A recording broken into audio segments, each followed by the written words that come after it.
G'day, May 40 here. So I made the mistake of watching a great new Netflix series last night, American Primeval. It's directed by Peter Berg, who writes really manly stuff. And this is just a fantastically profound miniseries. And it's time we get back to nature, get back to the primeval here in Los Angeles, as we are surrounded by a ring of fire. So we all exist within certain contexts, and one of the contexts that we exist in is the state of nature. No matter how we try to control it, sometimes nature will control us. I also believe in spiritual forces around us that shape how we experience reality, and then there are political and economic and cultural forces. But wow, American Primeval, it was so good. I couldn't turn my brain off last night, and I just kept thinking about it. And by 3:30 a.m. this morning, I just gave up trying to sleep. Like, okay, I'm not going to sleep. This show is too good. I just got to watch it. And I just got to finish the darn thing. And so I'm going to do future shows decoding American Primeval, because it, better than any other TV show that I've seen, dramatizes my worldview. So in the state of nature, according to John Locke, there are all these opportunities where we can make contractual arrangements with other parties and learn how to work together, that the state of nature is not nasty, brutish, and short necessarily, while Thomas Hobbes, he had a much more skeptical view of the state of nature. And he thought that life in the state of nature was nasty, brutish, and short. Therefore, we need a very powerful government to protect us. And in exchange for the government's protection, we owe the government our loyalty. And so people in Los Angeles in particular have many questions about the performance of their government and of their political leaders, as we have just unprecedented levels of disaster in SoCal. So let's tune in here to Fox News. Come in and help if there's another type of situation. We'll watch this, see if this is actually an ember that hit that building or something separate from the wildfires. But whatever it is, they've shown up and it is burning. Okay, let's go back to the live news conference. This is like the one yesterday, updates. We know that the people who've been killed in those wildfires, we saw that number double a little while ago. Let's go back. All right, good morning, everybody. We are kicking off our... Oh, man, I just took a breath. And even though everything's shut and I got the air purifier running, the air is just so smoky. But with my last breath, I want to bring to you my cutting-edge insights. And it's so good to see Elliott Blatt in here, because last night I was watching Two Way Tonight with Mark Halperin, and he had all these doctors on who had far more nuanced perspectives on, in particular, the COVID vaccine than I do. And I realized I have not been as sensitive to Elliott Blatt's cares and concerns and needs and fears with regard to the COVID vaccine as I should have. In fact, I was toying with the first time I meet Elliott Blatt in person. I'm just gonna give him the jab just when he turns his back. Have I got myself some free electronics? Bro, I don't live in a world of Stuss nonsense and Michigas nonsense and Gashmias, all right, the world of the material. I live in the world of Ruknius, the spiritual plane. Looting opportunities, God forbid. I'm a very respectable man. Yeah, I should be wearing my mask indoors. Thank you, Stephen. That's a great idea. So what a college semifinal Orange Bowl contest last night. Penn State seemed to be clearly the better team, and they were just wailing on Notre Dame. They quickly went up 10-0. And so I turned my big screen onto American Primeval, and then with my little screen, I had the football game in the background, and then suddenly, early on in the third quarter, Notre Dame ties it up at 10-10, and I think, what the heck? I mean, Penn State is clearly the superior team, but as Skip Bayless points out, the coach of Notre Dame, who seems to be half black and half Japanese, he was clearly the superior coach. And I couldn't believe that Notre Dame pulled out that win last night. And so on my big screen, I'm watching this thrilling, I pause American Primeval, watch this thrilling college football semifinal contest. And then on my little screen, I'm playing the Channel 11 news on silent, just the coverage of the fires. And they had something like an hour-long interview with a Los Angeles County supervisor. Her name's Lindsay Horvath. And even though I wasn't able to hear anything she was saying, I'm just very enamored with her principles. As you know, I don't like to talk about myself, and like, God forbid I should go into some kind of erotic reverie while Los Angeles is burning. And she's a Christian. She wears this gold cross around her neck, just like many porn stars doing reverse cowgirl, God forbid. I'm just really impressed with this woman. I mean, she looks great for 42. And I was just asking for a friend if she's seeing anyone. She's not married, and she's doing so much for our city. I feel like she needs love too. And I'm not the kind of guy who's going to, like, it's just unseemly for a 58-year-old philosopher such as myself to be mooning over an LA County supervisor or any woman. It's just unseemly. But I just find her very impressive, particularly with those big glasses. I think they're a great look. I really like her makeup and her presentation. She was talking about the fires was just top notch. And I just feel very chivalrous. All right. It's nothing improper. It's nothing unseemly. Boy, the smoke, where the heck is the smoke coming from? I just feel very chivalrous. Even if I'm inhaling the smoke, I never stop thinking about other people. Oh, good to know. Our officials in Los Angeles say that we are not alone. Thank God. Thank God that we are not alone. And thank God that we have wonderful political leaders like Lindsay Horvath, who represented West Hollywood, and she's heterosexual. She is a proud heterosexual woman who still speaks for all of Los Angeles, and she has just wonderful, big, full glasses, and she's got a big brain. She's got a big heart. She just looks great, and I just hope that she's receiving all the love that she needs during these perilous times. Okay, what the heck is going on? Okay, Hugh Hewitt. All right. So Hugh Hewitt is probably the most admirable big radio talk show host off the air. I mean, he's just a great guy. He's a good Christian. He's an active Christian. He's a Protestant Christian, and he doesn't cut people off. There was a Los Angeles Times reporter who wrote a book about his conversion to Christianity and then out of Christianity. And all through his journey into Christianity and out of Christianity, Hugh Hewitt was still his friend. And something that I've come to appreciate about Hugh Hewitt is that he doesn't pretend to be anything that he's not on the air. And he does have an area of expertise. He is an attorney, and his area of expertise is land use. And he's practiced in this area in California for close to 2 decades.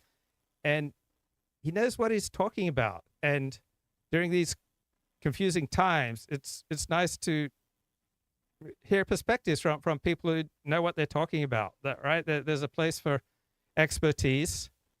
And good old Hugh Hewitt saddened here. By the fact that my last week in California has been a mixture of grief and anger and a lot of misinformation from a lot of ignorant people. Now, there's a difference between stupidity and ignorance.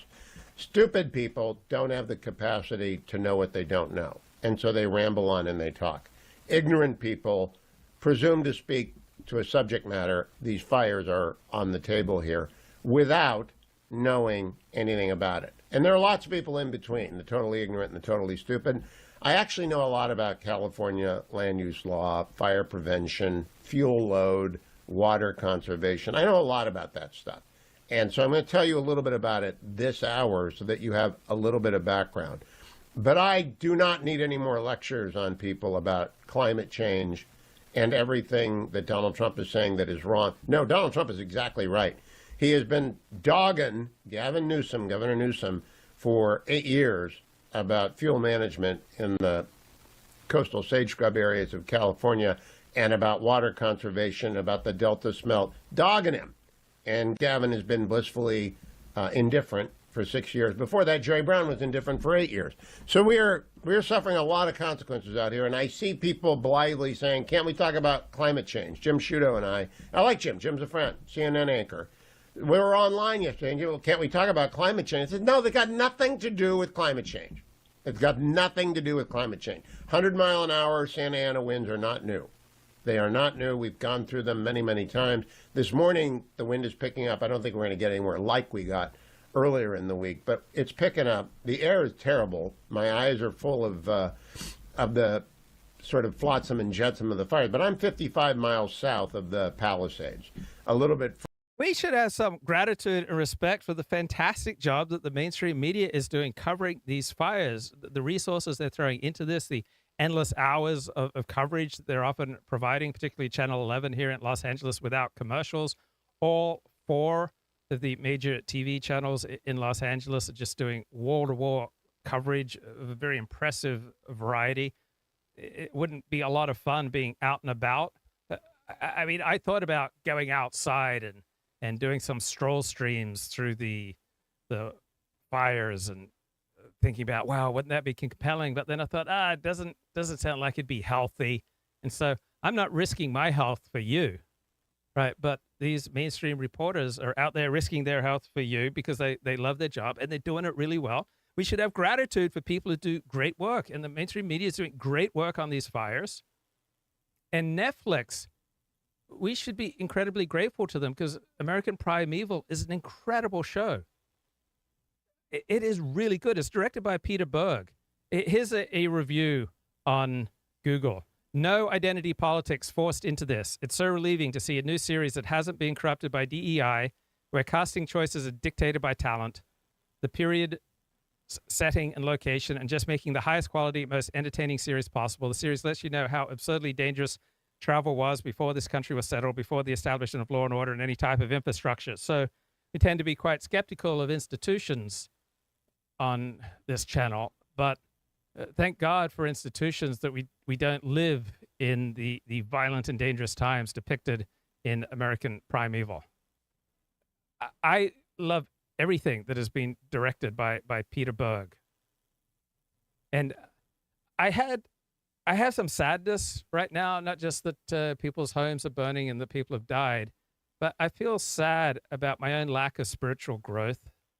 Because when I see these stunning pictures around Los Angeles and I think about the stunning romantic and chivalrous highs I had at this location or at that location, there's a part of me that thinks, why aren't I waxing nostalgic about the mitzvahs that I performed in that location to sanctify this land and the times that I said a bracha, a Jewish blessing, in places that had never heard a bracha?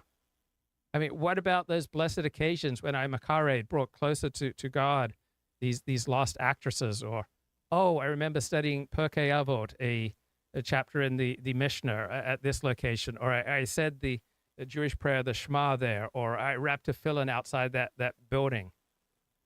Come on, 40. Like, get your priorities in order, man. I want to do better by you. And do you know that the University of California system for many years has been run by a lesbian mafia? It was overseen by Janet Reno, and one lesbian in charge of UC Davis, I believe, committed suicide, jumped off a building. And interesting Twitter thread here. The Los Angeles Fire Department is very diverse. It's run by lesbians named Kristen. Meet the team. Kristen Crowley, first LGBTQ fire chief. Base salary of $440,000 a year. She went to Harvard Business School. and her mission, the creation of systemic equity and inclusion across the Los Angeles Fire Department. And then the first lesbian assistant chief, the Los Angeles Fire Department, Christina Hepner, Harvard Kennedy School for Managing Diverse Organizations. I can't think of any qualification more important for fighting fires. Greatest achievement, accused of a domestic violence incident involving her girlfriend. And then the wonderful Christine Lawson, LA Fire Department's first lesbian equity bureau chief, earning $400,000 a year, and the co-founder of the very impressive organization Equity on Fire. Got her job by constantly accusing the Los Angeles Fire Department of being racist and sexist. Then we got the wonderful Jamie Brown, the first Los Angeles Fire Department lesbian training commander. Greatest accomplishment, not being named Kristen or Christine.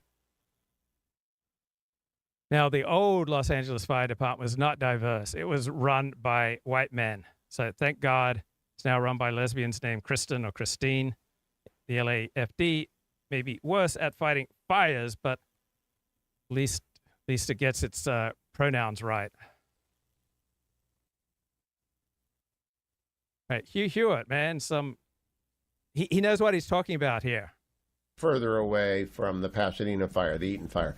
I want to read you a little bit that appeared yesterday. In 2014, California passed a bond measure to finally do something about capturing rain and snowpack runoff before it blends into the Pacific Ocean, becoming useless both as... I admit, I feel jealous of these very flamboyant signers who appear at all these official press conferences. And I'm thinking that if I just come out of my shell and start repressing who I really am, that I too could be a signer at official press conferences. Except I'm not really interested in learning sign language. It sounds like too much work. But I think I could pull these very dramatic gestures. Drinking water and fire defense. Prop 1 passed overwhelmingly. Voters paid $7.5 billion, at least theoretically, to make it happen. Gavin Newsom has been the governor of California for the past 6 of these 10 years. Would you like to take a stab at how many of those new state reservoir or water capture systems have been completed? You're absolutely right. 0. Quadrillions of gallons of fresh water have been lost or worse, intentionally pumped into the ocean. Insurance companies pulled out of the LA basin years ago. That's a little bit of an overstatement. A lot of insurance companies pulled out of a lot of areas in the LA basin, those that butted up against open space areas that were not appropriately cleared of brush. And they asked for a premium increase to spread the risk of what would be inevitably a destructive, damaging inferno, such as we have seen. And they just refused to reinsure after the California regulators said, no, we won't let you charge that. And guess what? You can't make people be in the insurance business. You can't make someone insure a house. So they left. A lot of people leave California because nothing works here. That happened now. We have thousands of people, no home insurance, among the 10,000 people who've lost home and businesses. Now, mostly that's in the Palisades, the very, very rich area. But just because people are house rich, don't assume that they're going to be able to walk away without penury. John Podhoretz commenting on this on the Commentary podcast yesterday said many people will be reduced to penury as a result of this catastrophe. And John is absolutely right. If you know anything about this, there are a lot of stars, and you will get a lot of attention to the stars who have lost their homes. And the list is going to grow. And I have sympathy for each of these people. I would not want my house to burn down. It is such a nightmare. So when you hear that Tom Hanks lost his house, and Steven Spielberg lost his house, and Miley Cyrus, Ben Affleck, Jamie Lee Curtis, Anthony Hopkins, Billy Crystal, John Goodman, James Woods, Maria Shaw. Oh, so I missed out when Lindsay Horvath was speaking, but there she is on the upper right of your screen. I just love those glasses and the long hair. It's so discouraging to me when women cut their hair short and when they enter their... Lindsay is 42. She looks great. I mean, she's not letting herself go. Just seems like a wonderful, wonderful person. I just feel so incredibly chivalrous towards her. Shriver, that's Arnold's old home. The list is long. Eugene Levy, I could go on for a long.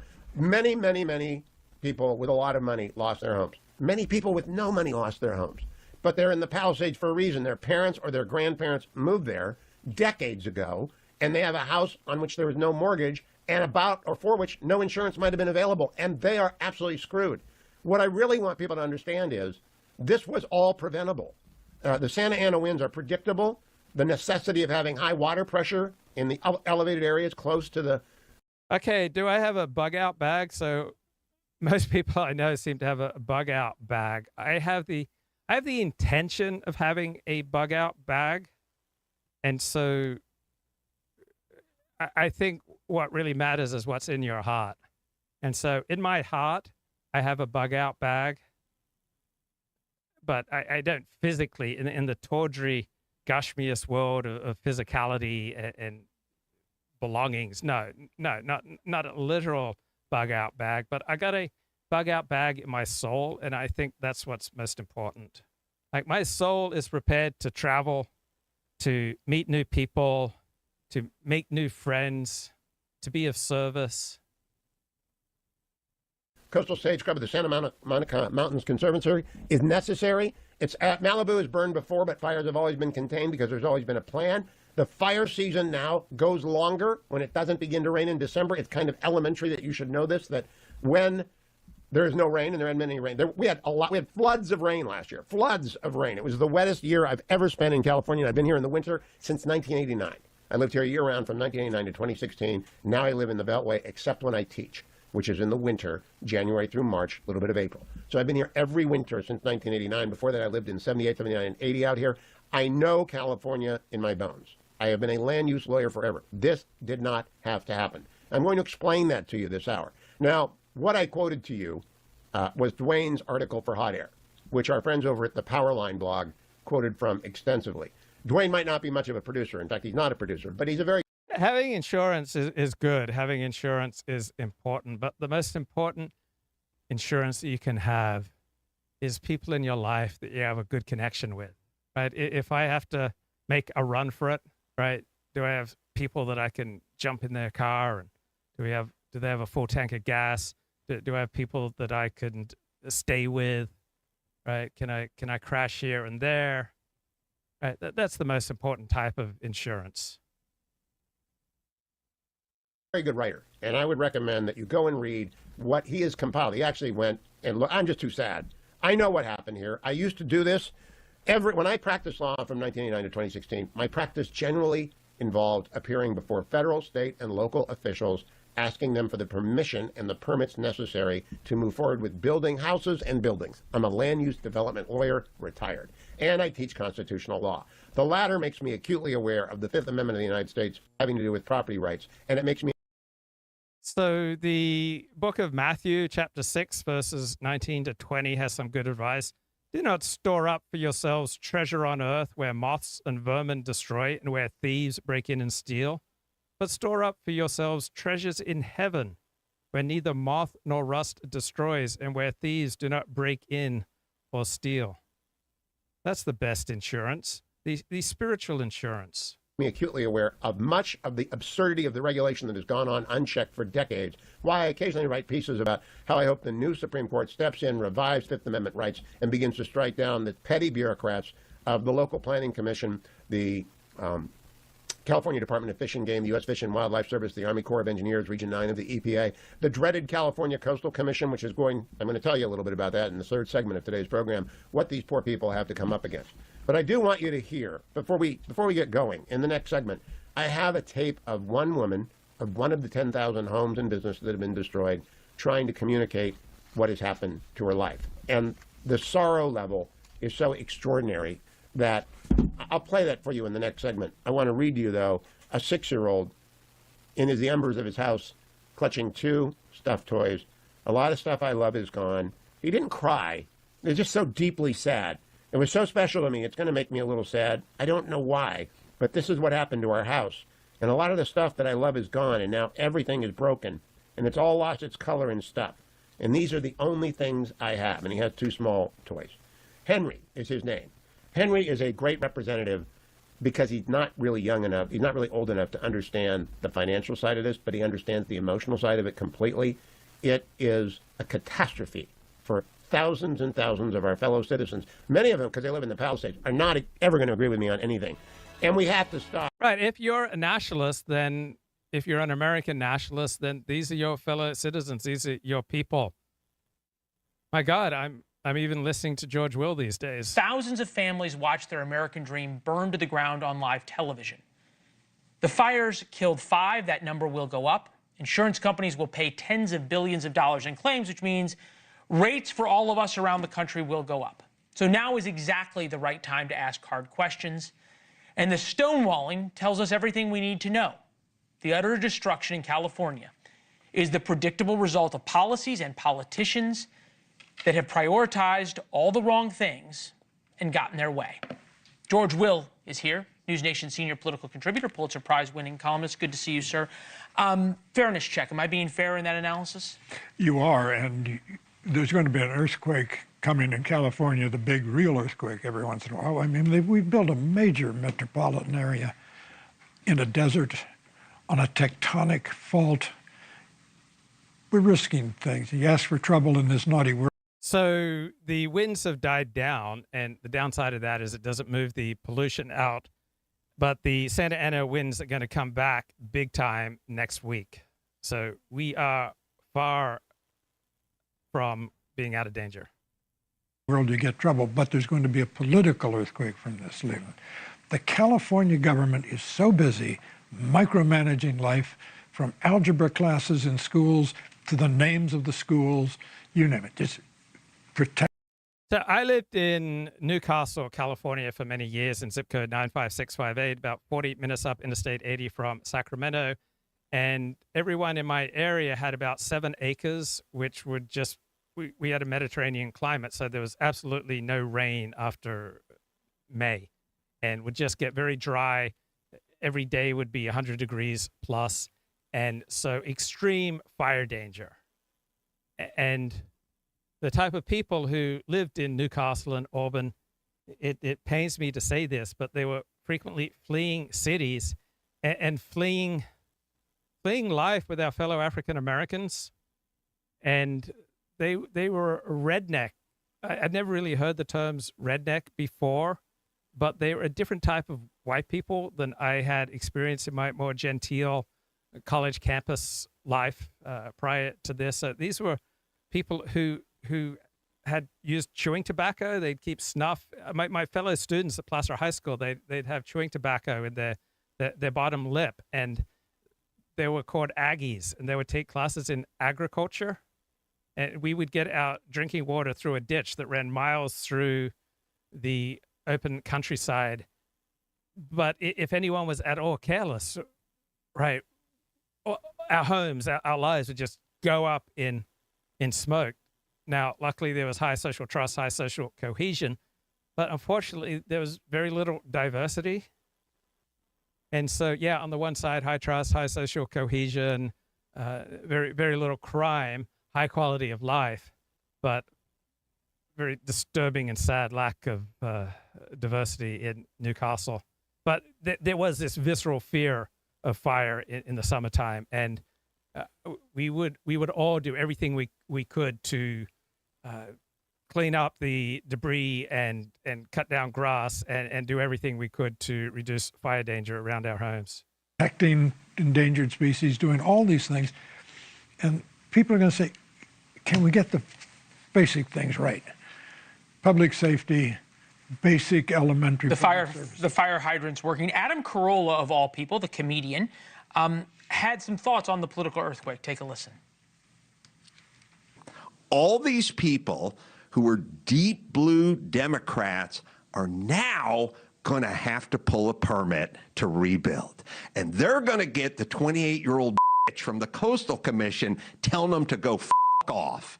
And then they're going to vote for Trump or whoever's Trumpian next. California really is not going to go red. It's not going to go red, but in presidential elections. But this is a tremendous opportunity for someone. And if Kamala Harris thinks that she can now, with her funding base and her name recognition, waltz into Sacramento as governor of California, she might want to think again. Well, that's an excellent point in terms of what her priorities are. The famous line from Joe Biden, right? Show me your budget and I'll tell you your priorities. We can see it. They were not testing fire hydrants because they didn't have the money, but they kept their DEI office and other things. there is going to be a special session of the California State Legislature in the coming days, not to deal with the wildfires, but to authorize more money to fight Donald Trump. What is going to... Right, we only have so much space in our head, right? You can only pay attention to so much. So every time you devote energy and mental space to diversity, equity, inclusion, or fighting Donald Trump, you are not focusing on the mundane tasks that should be your priority as a California politician. Be the consequence, you said one for Kamala Harris, but for Gavin Newsom? This is really just the last straw, but there's a mountain of straws about his record in California that has produced this enormous flight away from California. California, after the 2030 census, is apt to lose 4, perhaps 5 electoral votes, 5 congressional seats.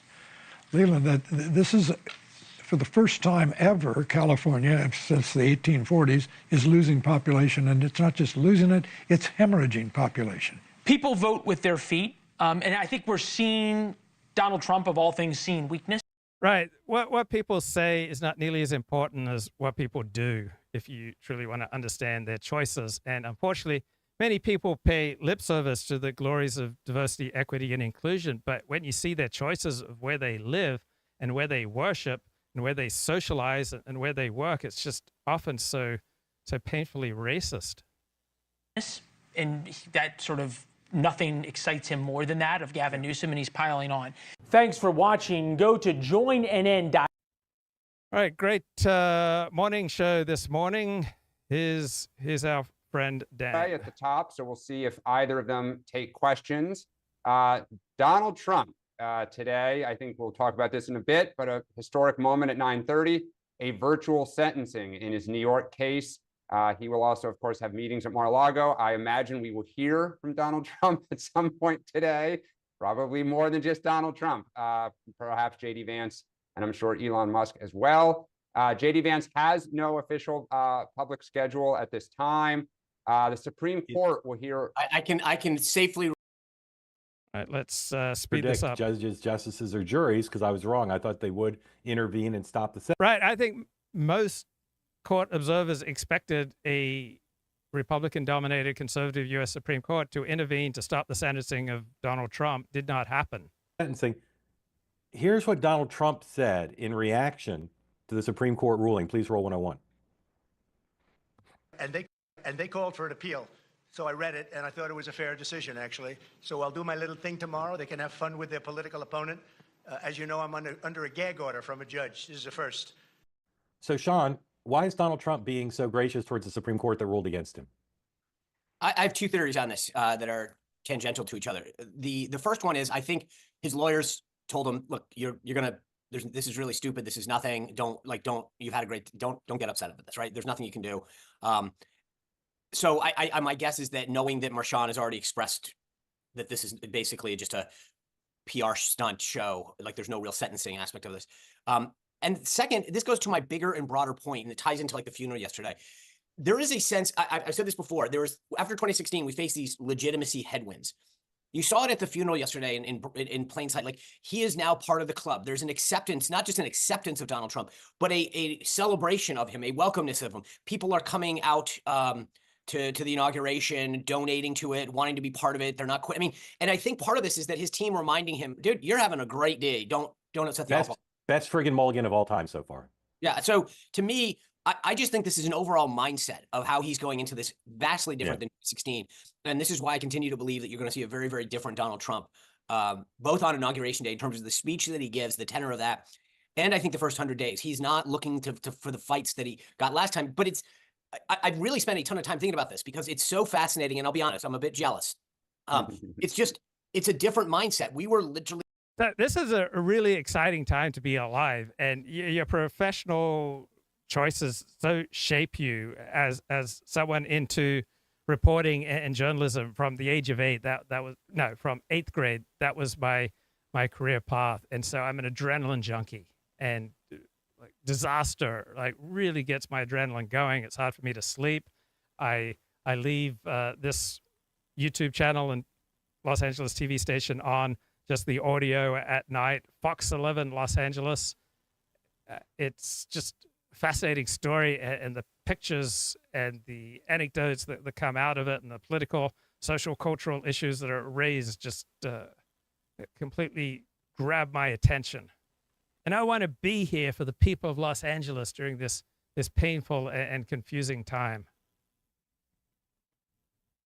Every day last time fighting the legitimacy argument that we're not real, we didn't really win. This time it's like everyone's opening, no, let me open this door for you, let me get you here, I'd love to have you at my event, right? And and I just think that is pervasive throughout his mindset, which is I don't need to fight now because I'm not fighting back against something. He was fighting back last time. This time he's going with the flow. Yep. Dan? Yeah, I'm not sure Democrats are celebrating Donald Trump, but I did presumption of grace to Sean. I know what he means. I think there's admiration. There's an admiration that the guy, everything was thrown at him, and he still won. So I think, kind of like game respects game. Like when I watched Obama and others kind of giggling. So there's a conception in traditional Judaism that there are various laws that run the universe. There are physical laws such as the laws of gravity that run the universe, and also that there are moral/spiritual laws. And so from a traditional, not just traditional Jewish perspective, I think any traditional perspective believes that there are unseen forces at work in the universe that are more than just the physical, and that the behavior of people has an effect on these forces. And so it is a very common traditional perspective that rampant homosexuality, rampant sexual sin, rampant degeneracy and deviance and bad behavior will cause repercussions in the natural world. For example, in the Torah, there's the idea that if the Jews aren't righteous in the land of Israel, the land will vomit you out. This is not just a distinctly Jewish or Christian conception. This is just a widespread understanding of the world prior to the Enlightenment, that the way people conduct themselves will then reflect and trigger and change these unseen spiritual forces that also operate in the universe. My God, I'm sounding like Ricardo and his demons. With them, it's like, hey, like kudos. Yeah, as you said, you've joined the club officially. You're now a two-time president, even though different than most people. And I just think for the sentencing, like, look, as a Democrat, and I've said I think some of these cases were total political hit jobs. They would never have been brought if Trump were not running. I don't think that's true of all of them.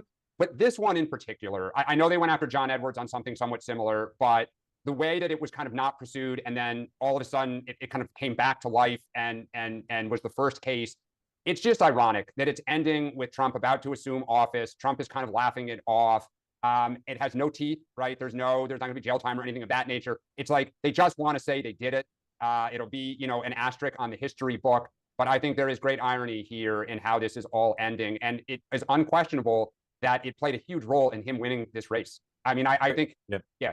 We were going to talk about the fires, and we are not minimizing the impact of the fires. We'll talk about them, but you guys both raised things about Donald Trump that we were going to get to. So we're going to talk about the fires in a minute, but let's talk a few more things about Trump. I'll add two more things to the list, which are a little bit speculative, but I think are even if they're not Trump's intent, I think are a factor, just a part of the mix here. One is he's going to need the Supreme Court on other stuff, and there's just no reason to antagonize him when, as Sean, as you said, there's no good to come of it. The other is, I think that this is an under discussed thing. The MAGA outrage machine seems to have limitless capacity to be geared up, but the fact is it doesn't, right? You got to pick your fights. And gearing the MAGA outrage machine up about this, for all the reasons we said, it's just not worth it. And so I think he's saving all of that for the next 10 fights in which he will want the MAGA outrage machine to be geared up. All right, go ahead while we talk here about yesterday, Roll 104, remarkable series of events. And even some of the, not just the media on the right, but even some media on the left noticed the relationship, the reaction between Kamala Harris and when she appeared to be annoyed with watching Barack Obama and Donald Trump talking and laughing as you see them doing here, and the interaction between Jill Biden and Kamala Harris also very notable. But these two guys, who Barack Obama mocked Donald Trump over the summer at the convention, obviously no huge fan. Dan, how did Democrats look at Barack Obama yucking it up with Satan, fascist Satan, sitting there? How does Democrats see that? You left out Hitler. Yeah, sorry, fascist Satan Hitler. I think on one level, Barack Obama has always seen himself as kind of above politics. Like it's a little beneath him, right? And I think this kind of reminded some people. Yeah, what if the most effective states that you can have is to kind of rise above petty grievances and appreciate people for where they're at and don't just be consumed with resentment. But not at the convention. He wasn't. Well, right. He will still be a team player for the biggest of events. And I think the fact that Michelle Obama was not there yesterday, she has not gotten over some of this. But I also just think, to what I said before, like, he respects it. I mean, I think he fully respects that Donald Trump came back, that Donald Trump won. And, you know, look, I think Trump respects Obama, that all the stuff he threw at him, all the, you know, the attacks that Obama faced, he too got reelected. And I think when you do that, there is a little like, you got some game, I got some game. We're never going to face each other, but we both are, you know, one of only 5 people up here who have done this. And so I think, look, I think most Democrats have moved on. I really do. Like, I think they're depressed. They don't know where we're going. They're frustrated. But I think almost every Democrat has a grudging respect that Trump pulled this off. Yeah. So Sean, I would say, let me just ask you a question to tee you up here, and then say whatever you want, of course. So there's not a lot of vegetation around me. It's hard for me to picture Beverly Hills and West LA, most of it just going up in flames. But at a certain level of heat, things will just start burning up. And so consciously, I feel quite safe. But yeah, in the back of my head, I recognize that situations can change, and my safety is by no means assured. Thank you. I'm inviting you to speculate. It seems to me possible, even if this wasn't Obama's intent, that this is part of the effort of Democrats to say, you know, we're not at the barricades, we're not to the mattresses. Like, let's give this new guy a chance, this new old guy a chance. You see some Democratic senators saying, you know, we're going to oppose him when we disagree, but we're no longer in the demonization game. By the way, anyone watch The Lincoln Lawyer season 2 on Netflix? It is so much fun. It is really, really good. It's excellent. And the Bosch channel, the Bosch series about a policeman in Los Angeles. Perhaps they were both based on books by the same author, Michael Connelly. Great stuff. So we may be burning up in LA, but there's so much high quality entertainment provided for us by Netflix. Thank you, Netflix, for getting us through difficult times, providing sustenance and moral direction during these challenges. Right? We should be grateful to the people who do great work. Because that doesn't work. Yeah, so a couple things on this. One is, this has always been Trump's ethos. I want to get, you know, everyone, oh, why does he want to meet with Putin or Kim Jong-un? He believes that no matter what, no matter who you are, and that's what the same thing with reporters. I'll get you in the room. I'm going to win you over.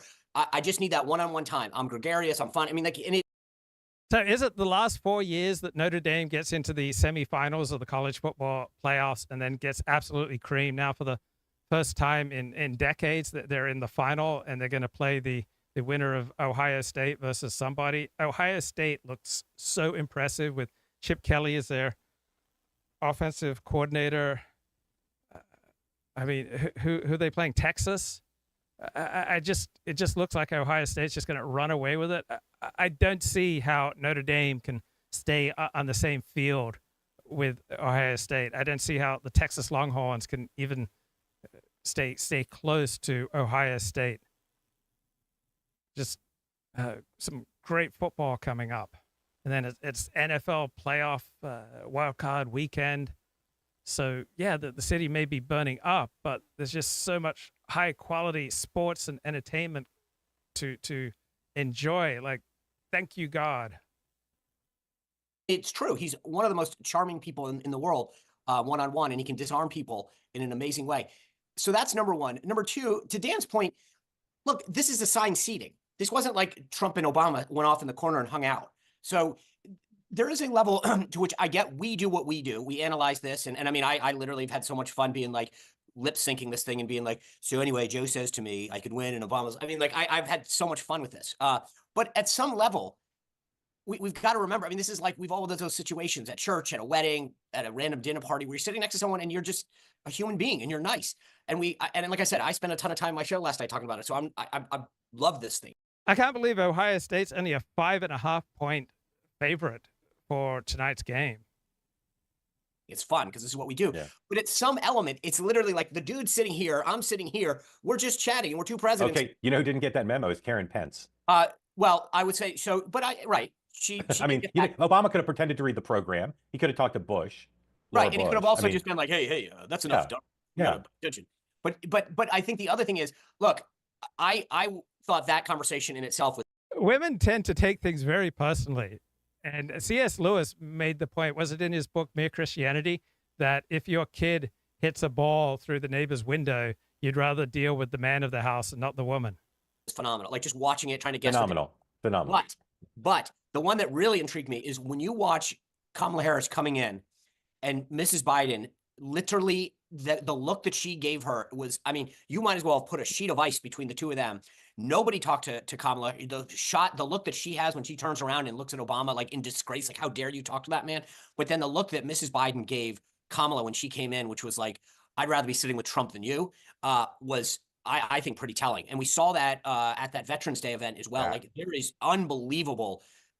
I'll let people pick the word, but they are not going to be sending greeting cards to each other.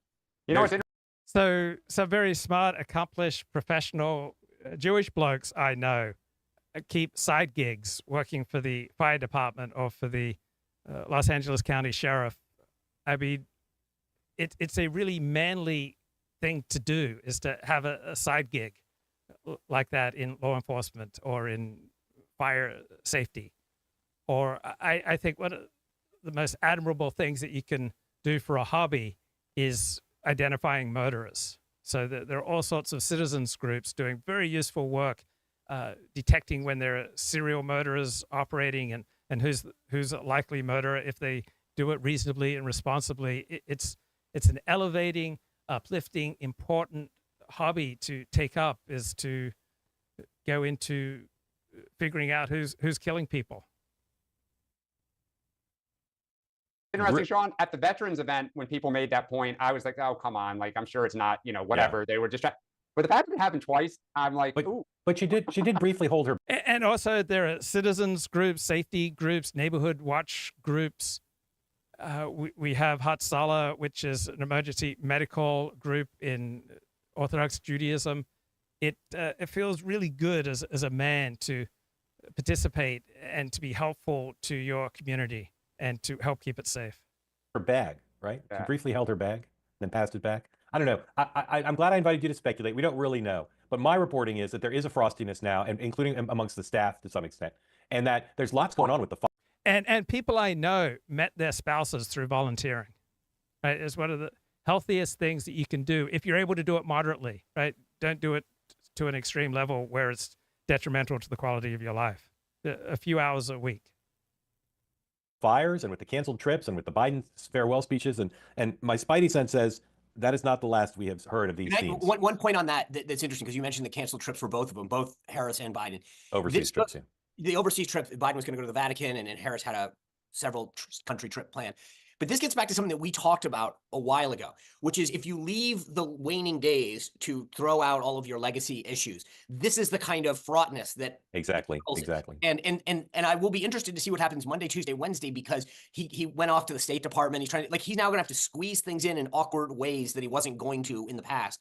Yep. And I will be interested in the next 5 days. And particularly, by the way, we need to keep an eye on next weekend, because I will, if I were Biden's team and you really wanted to throw out a ton more pardons and all that kind of stuff, I would do it Saturday and Sunday. Yep, I agree. I think that's what's going to happen. I think a lot of people in the press who think they're going to be spending the weekend going to fun parties better be ready to pick up their MacBook Airs, because they're going to be filing pieces. Dan.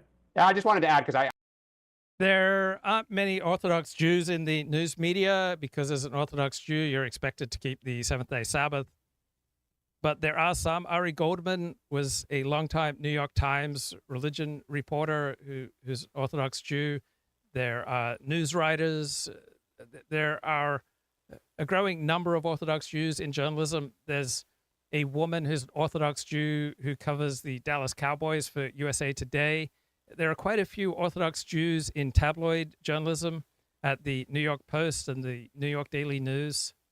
And from the outside, Orthodox Jewish law seems incredibly inflexible.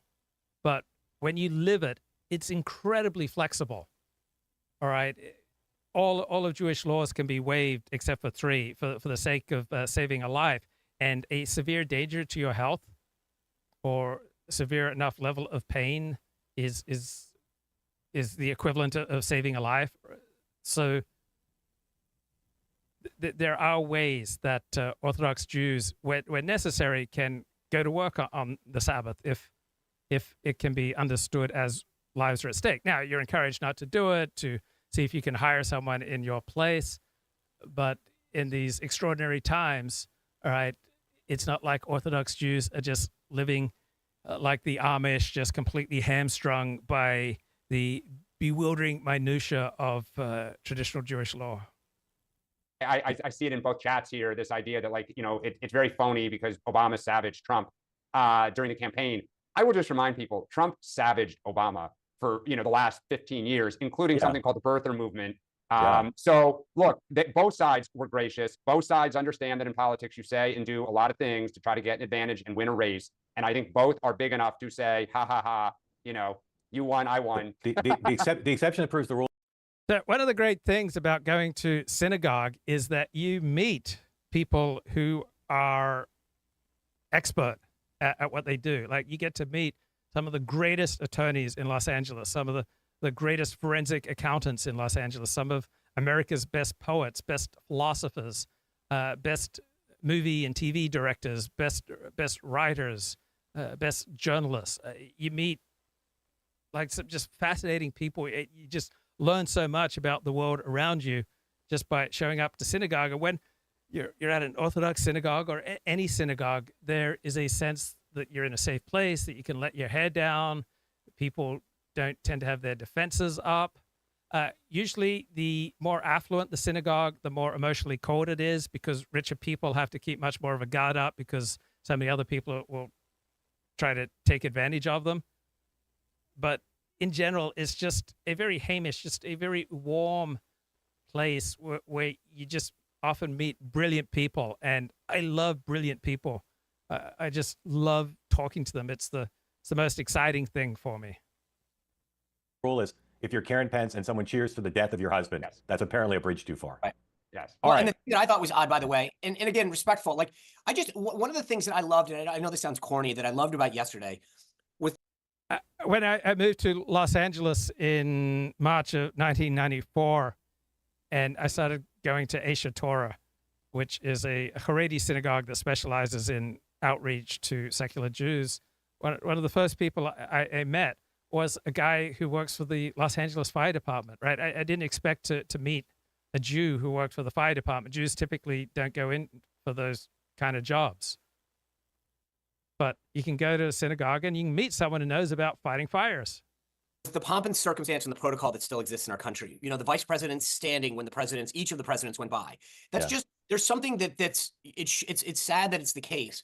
But, when I was a kid, I walked to school both ways, but, you got up when the teachers came into the room. And I love the sense that there's still a sense of protocol and tradition and deference. 100%.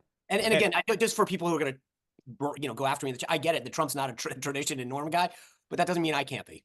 Yeah. Dick Cheney wasn't there, but the Quayles were there, Al Gore was there, and the Pences were there. And I know most everybody's. So I'm in frequent contact with people I know in LA to see how they're navigating this difficult time. And you'll be shocked to learn I don't always have the best of judgment. And so it really helps to have a concrete community that I can turn to and stay in touch with, because the decisions that will be made within my community will be so much smarter and wiser and sharper and more adapted to reality than whatever I come up with on my own.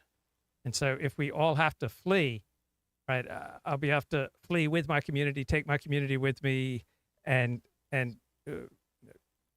rest myself under the wings of the community. He's focused on the presidential row, but the vice presidential row was fantastic as well. Oh, yeah. And I got to mention before we move on, the single greatest moment of the whole thing for me was when Bush chest.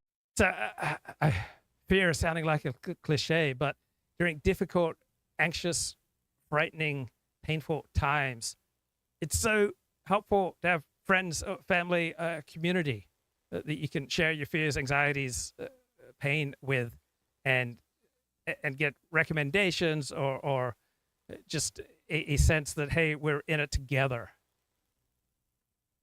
I guess that's what we're building here. That thumped.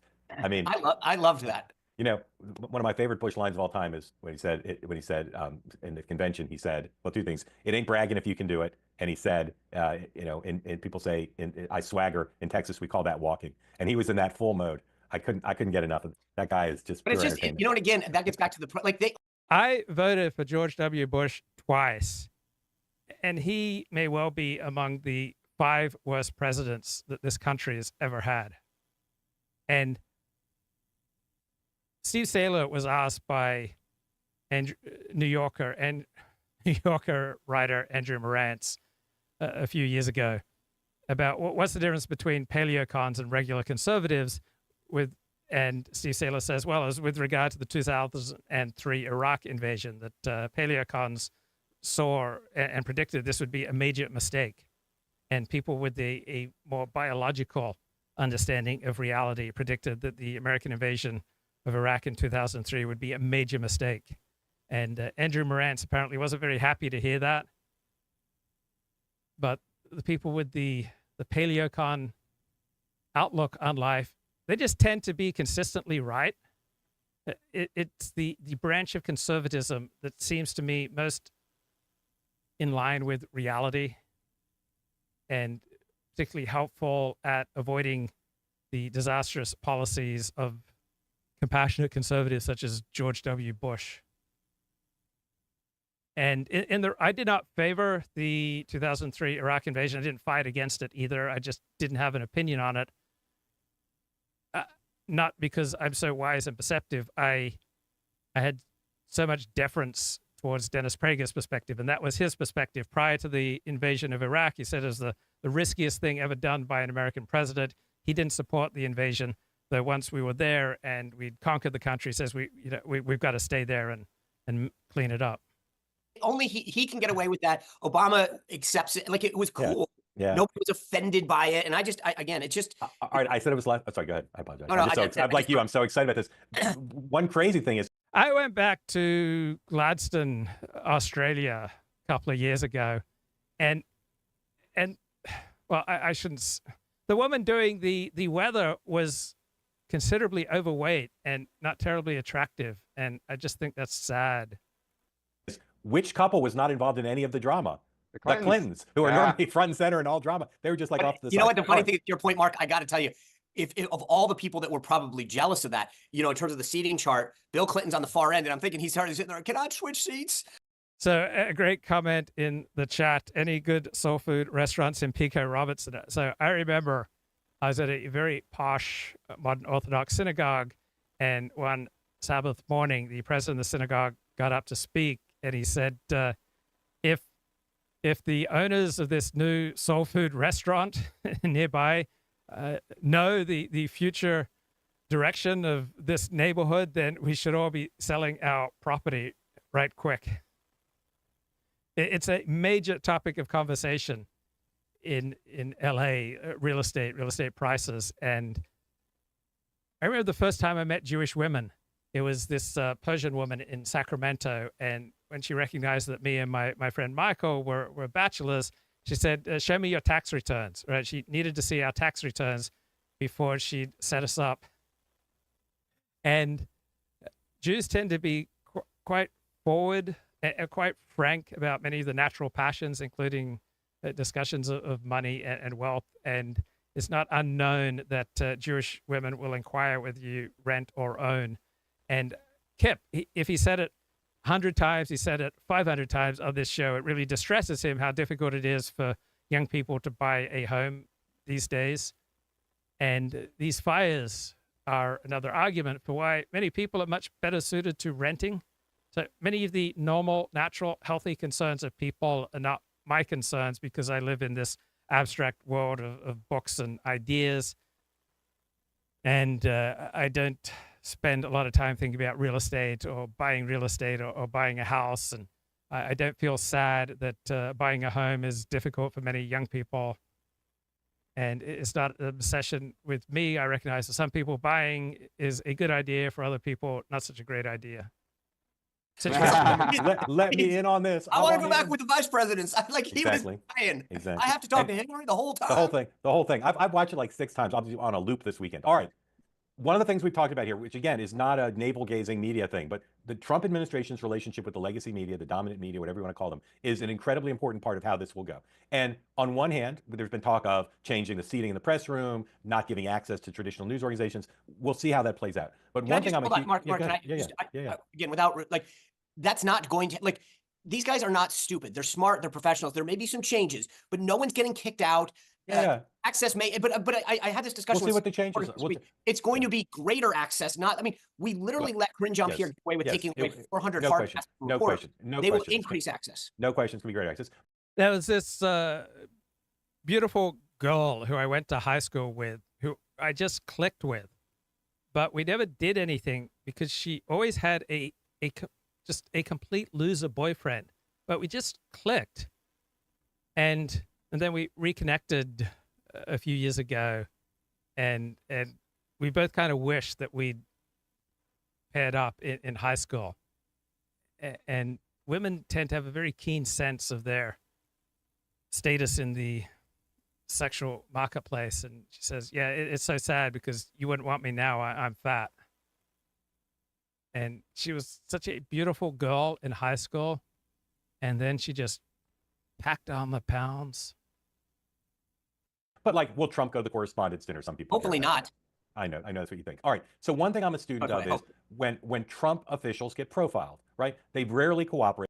So it's often quite easy to have sex with fat chicks, and I have friends who specialize in that, but they don't want to be seen in public with a fat chick. So one of the milestones in my path towards sexual sobriety was that I would no longer have sex with anyone I didn't want to be seen in public with. And so I'm thinking about one friend who goes to bed with a lot of fat chicks, and they often say to him, why don't we ever go out? And what does he say to that? I'd be embarrassed to be seen with you, but I'm thrilled to bang you. With them, and to the Biden people's credit, and I say this as a reporter who wants access, they didn't do either, right? They didn't cooperate much either. It's all about the principle. It's all about the policy. Staff profiles are almost always too close to the sun. You can go read a bunch about Sean Spicer, and they account for the fact that I'm on the morning meeting. Exactly, you're hugely successful. Susie Wiles has cooperated now with 3. Another extraordinary thing is the post not clarity, right? You go to bed with someone that you're not proud of, and then you both feel regret afterwards. And it's just such a dramatic change from going to bed with us, all you can think of, and then you do the deed and you just want to flee, and she feels sad, and she doesn't like herself, and she's not thrilled, even though she was completely willing participant. And then you do it again and again, and then you do these intimate things, and I can't help but feel intimate feelings when I do intimate things with someone. And then she feels intimate feelings, and then one person always feels more intense intimate feelings, and one party starts writing letters to the other party. 3 stories that I know of. One in the Atlantic over during the campaign, then with Axios, our friend Mark Caputo, and then with the New York Times profile. And I'll say 3 things about that, and then I want you guys to say, again, thinking forward to what does this say as a case study? What does it say about where we are? One is Susie gets really good coverage. If you go read some profiles of Susie Wiles, they're generally pretty positive. And Sean, I'm going to want you to start by saying why you think that is. 2, Meryl Streep gets really good coverage.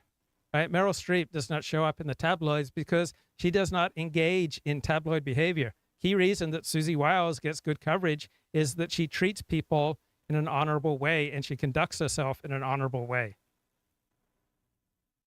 That Times piece was so untendentious. Wrote about January 6th, wrote about some things that are negative about about it. You know, the headline raises the question of whether she can survive, but the overall tone of it, the overall balance of it, Elizabeth Buell-Miller, very experienced reporter, is pretty positive. And then third is this question of access. Like, why is Susie cooperating with profiles? Is it because she's the first woman chief of staff and she feels an obligation? Does she want the attention? Sean, start with the question. Why does Susie get such favorable coverage for a Trump person? I think for two reasons. One is because she doesn't give out a lot of access. And so people realize, hey, if I burn her, and she's a likable person. She tells the truth. Yeah. She's intelligent. So it's not, she hasn't burned any bridges. One thing I love about Jews is how frank they are. And I was friendly with a dude who's a high achiever, knew everybody important in LA, seemed to earn over $1 million a year.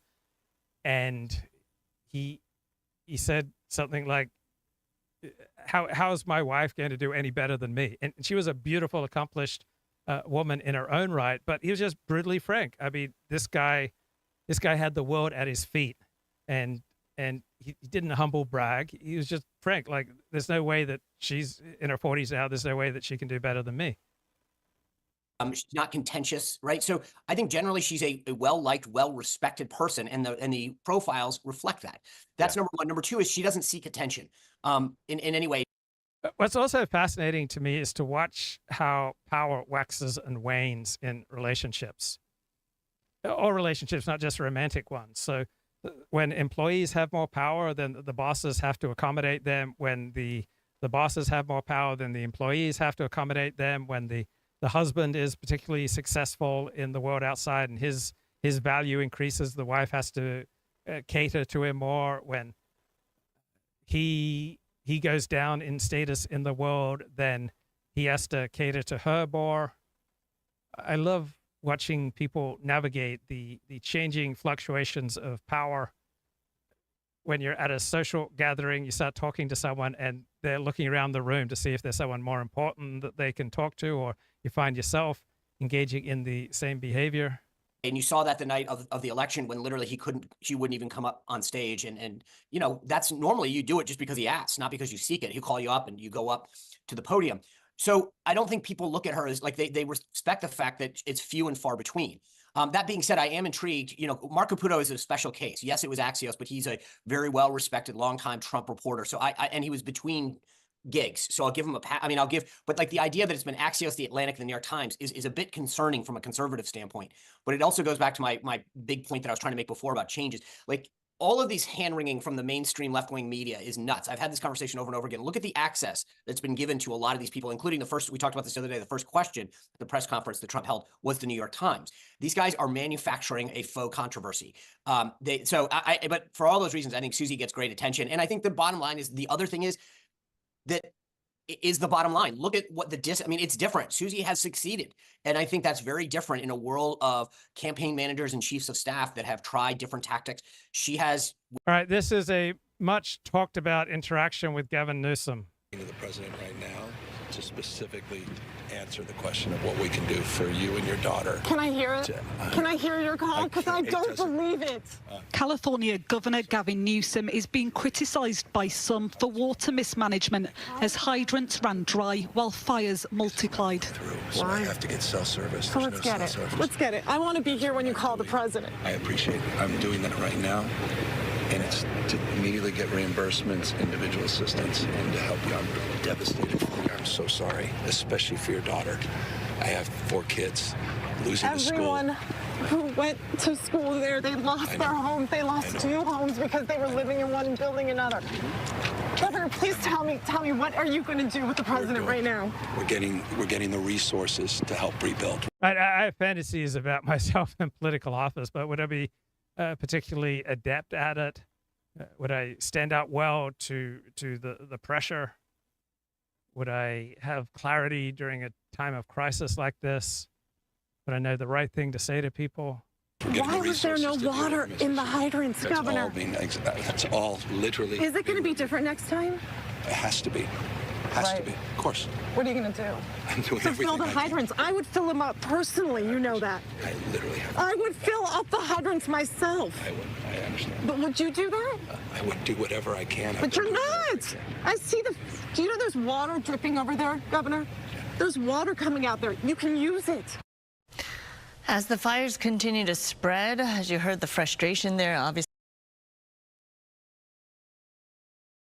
Withstood multiple storms.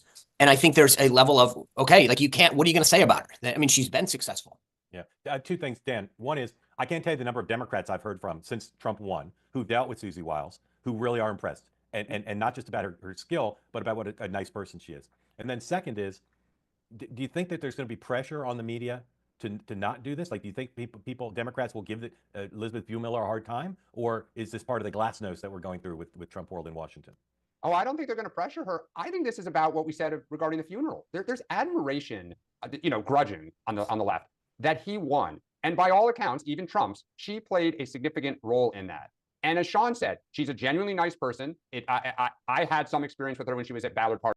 I don't remember grudging admiration for Bill Clinton in his second term, surviving the Monica Lewinsky thing coming from Republicans. Am I missing something? I just remember growing Republican revulsion. She doesn't raise her voice. She's a straight shooter, right? That's been true going back for 15 years, people have said about her.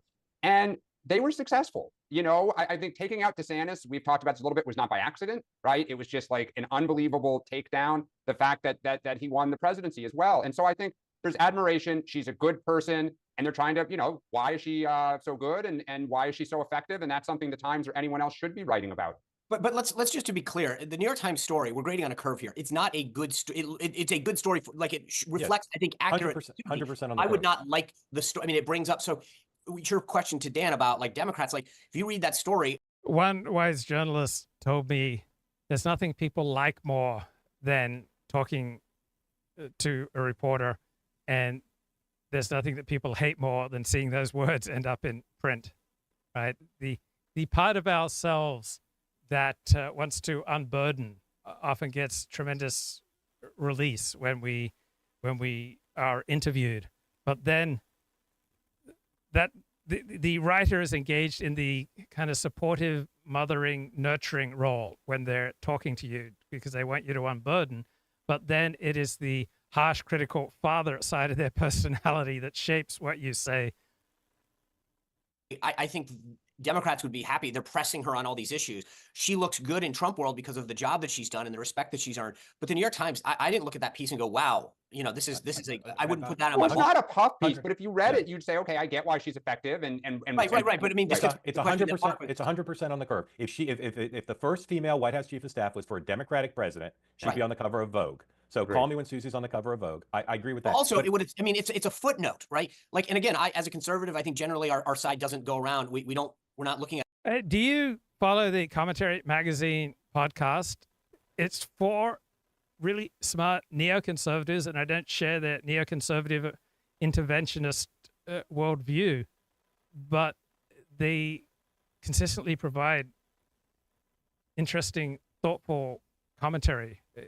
It's one of two podcast type shows that I consume pretty much every weekday, along with Two-Way, Mark Halperin, and Commentary. So they've just uploaded their latest. Let's see how they're doing here. What's going to happen in it.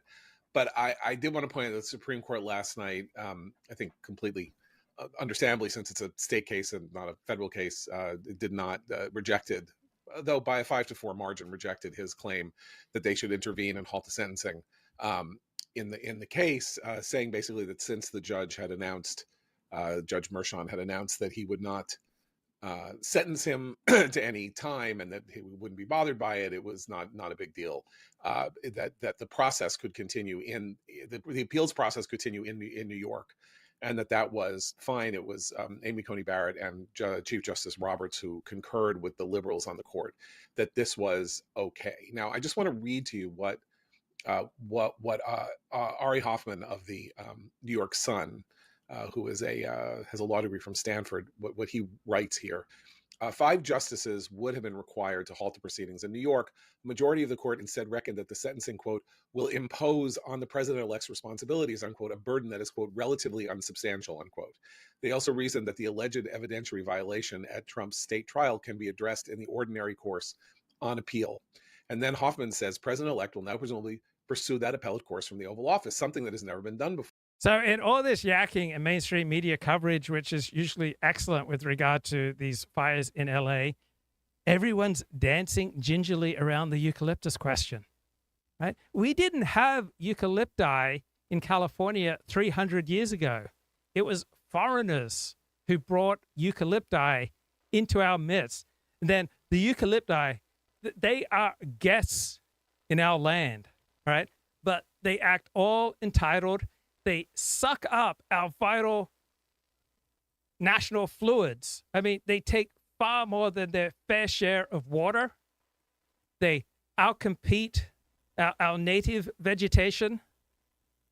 They just take over more and more of our virgin lands.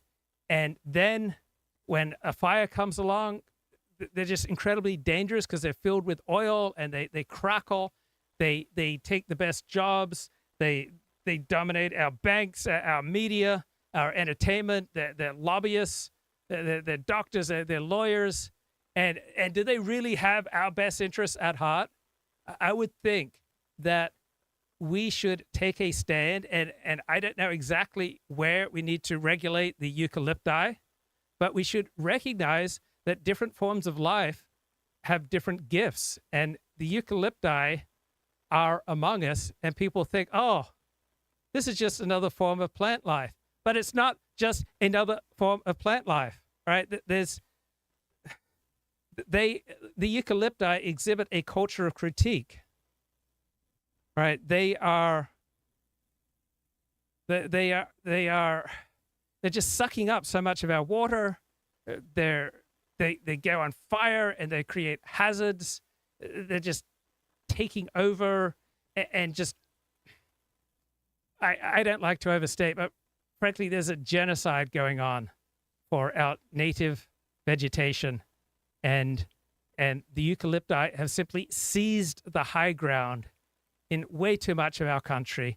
And I didn't vote for this eucalypti takeover, right? I didn't sign off on this. When did the American people vote to be ruled by the eucalypti? Like, are there any limits to the onrushing march of dominance of the eucalypti in our native soils? I mean, how long are we just going to stand by and watch our native vegetation move on a path towards extinction? I could cry.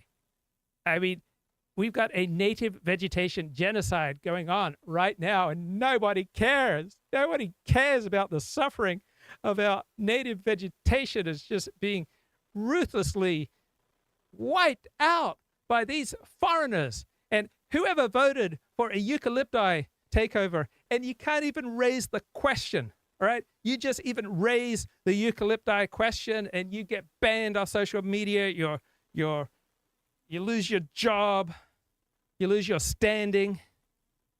And eucalypti have many wonderful gifts, right? I love eucalypti, all right? No one has more love for the eucalypti than I do. I love to hug eucalypti. Eucalypti remind me of home. I have a special warm place in my heart for eucalypti. Eucalypti make me feel good, but I recognize that eucalypti aren't a wonderful thing for all other forms of life, that I'm not the whole planet, that my preferences are not the only ones that should be respected. And I don't know exactly on how we should regulate this onrushing eucalypti takeover, but I think we should be able to talk about it openly and honestly. Like, why can't we discuss the eucalypti question?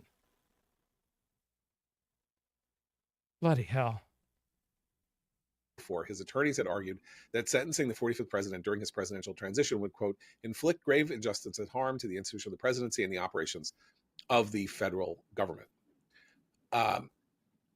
Trump said, by the way, I read it and I thought it was a fair decision, actually, so I'll do my little thing tomorrow.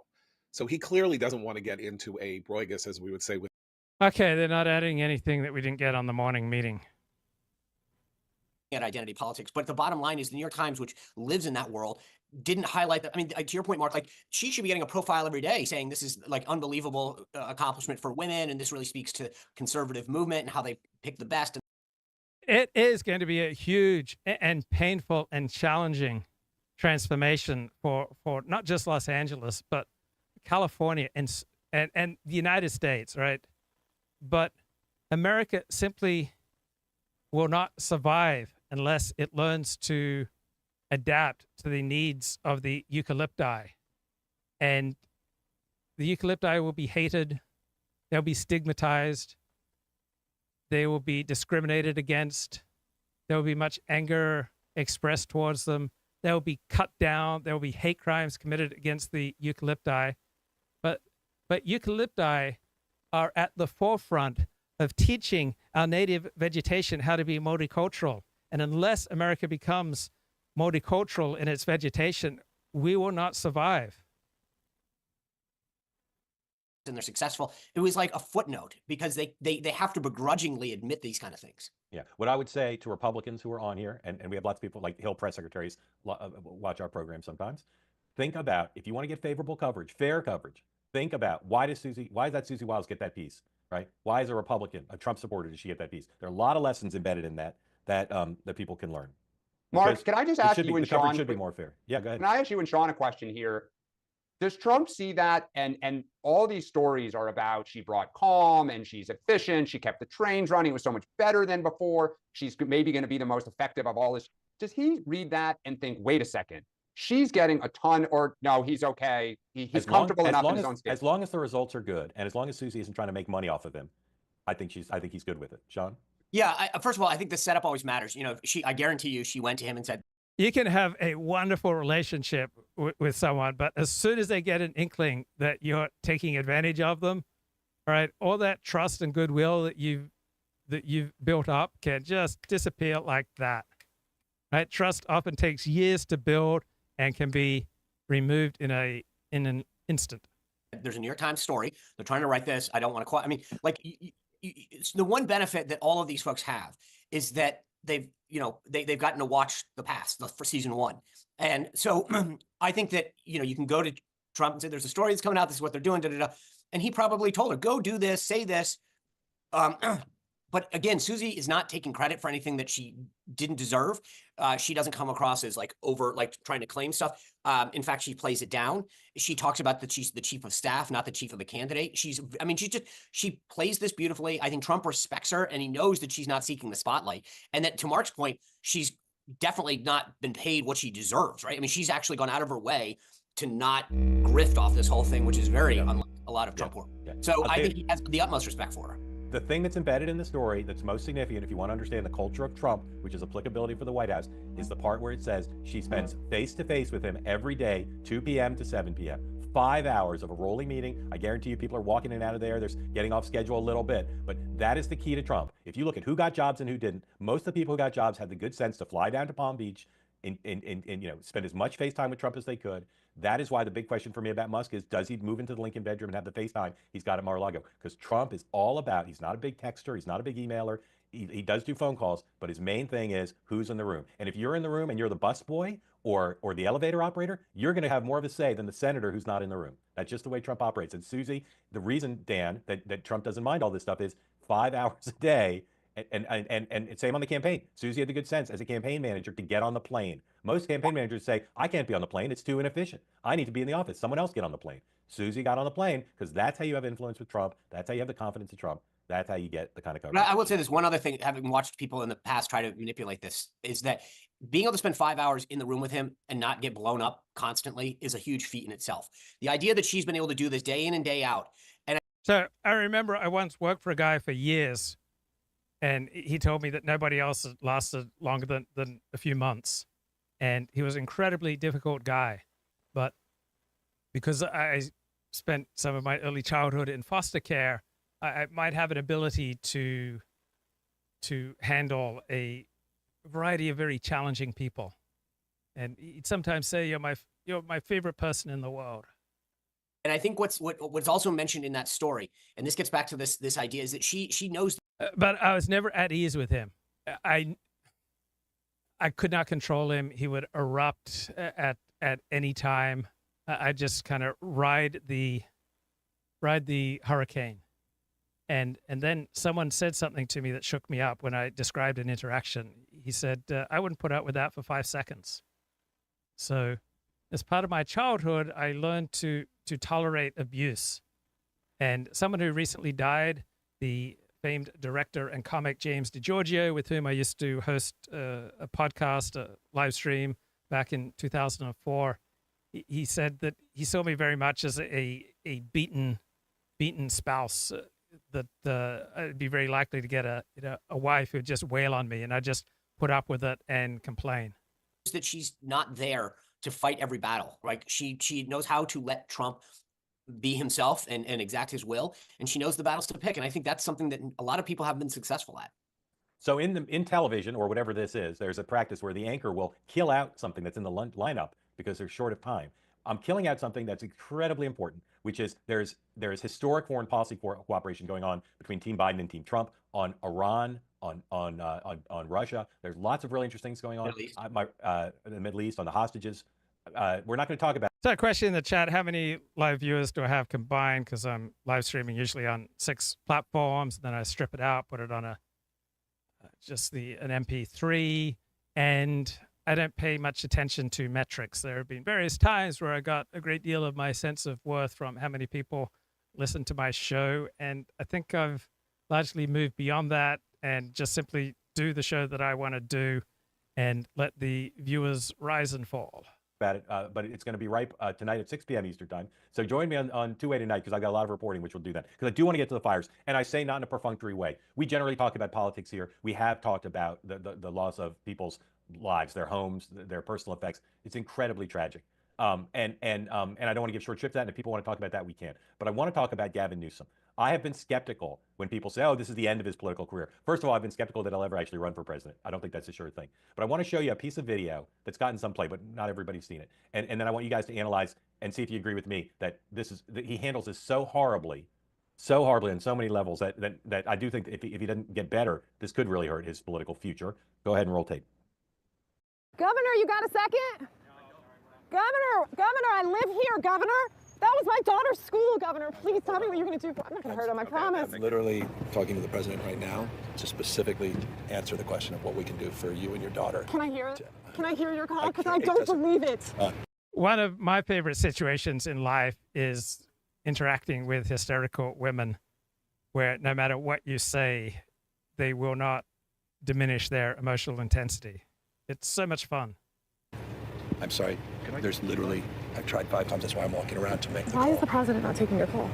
Because it's not going through. So Why? I have to get cell service. So let's There's no get it. cell service. Let's get it. I want to be here when you call the president. I appreciate. Does anyone have Starlink? I mean, those machines look really cool. I thank God for Elon Musk providing many of the Starlink setups for live TV news coverage all over the world. Appreciate it. I'm doing that right now. And it's To tell his constituent, I can't get cell coverage. Like this to me, the signal that sends is just, in this kind of crisis, horrible. Dan. Yeah, I mean, you always want to be projecting strength and control, and that was the opposite of both of those things. I mean, a little presumption of grace. He is literally in the middle of the storm there. So I grew up with a bloke who was ambitious for a career in politics, but his older brother was even more ambitious. And his older brother was on a path to developing a political career, and then a hidden TV crew caught him just ranting, and that was the end of that bloke's political career. I mean, my God, if the news media ever found out about that movie I directed in 1996, What Women Want, oy vey. And someone runs up, and of course, then she's like, I'm going to stay because I want to hear the phone call. Look, I think blue bastions are reeling, whether it's New York City, Chicago, Los Angeles, in the state of California, state of New York. Crime and safety, kind of city services, woke, issues, DEI, kind of tax rates and residents going to Florida or Texas or Arizona. Blue bastions are on defense, and its leaders are reeling. Kathy Hochul, J.B. Pritzker, and this is front and center. And that was not a good look on a lot of levels. The mayor being gone, her press conference, we aren't showing it, but I would not, I'd put that in a case study of what not to do, the way she handled that press conference, the way she answered things, that when she was greeted at LAX, was horrible, the way she just sat there staring off into the distance like you're annoying me. Do Black Lives Matter to you, Karen? Come on now. I'm trying to run a professional show here. What the heck? Do Black Lives Matter to you? Do Black Lives Matter, all right, Karen? Fucking white piece of shit, you little fucking cussy-ass bitch! Oh, yeah? You wanna fucking go, Karen? No! No! Until Black Lives Matter! Until Black Lives Matter, no life matters! Black, white, yellow... That is not our fight! Until Black lives mean something to this country! No. No.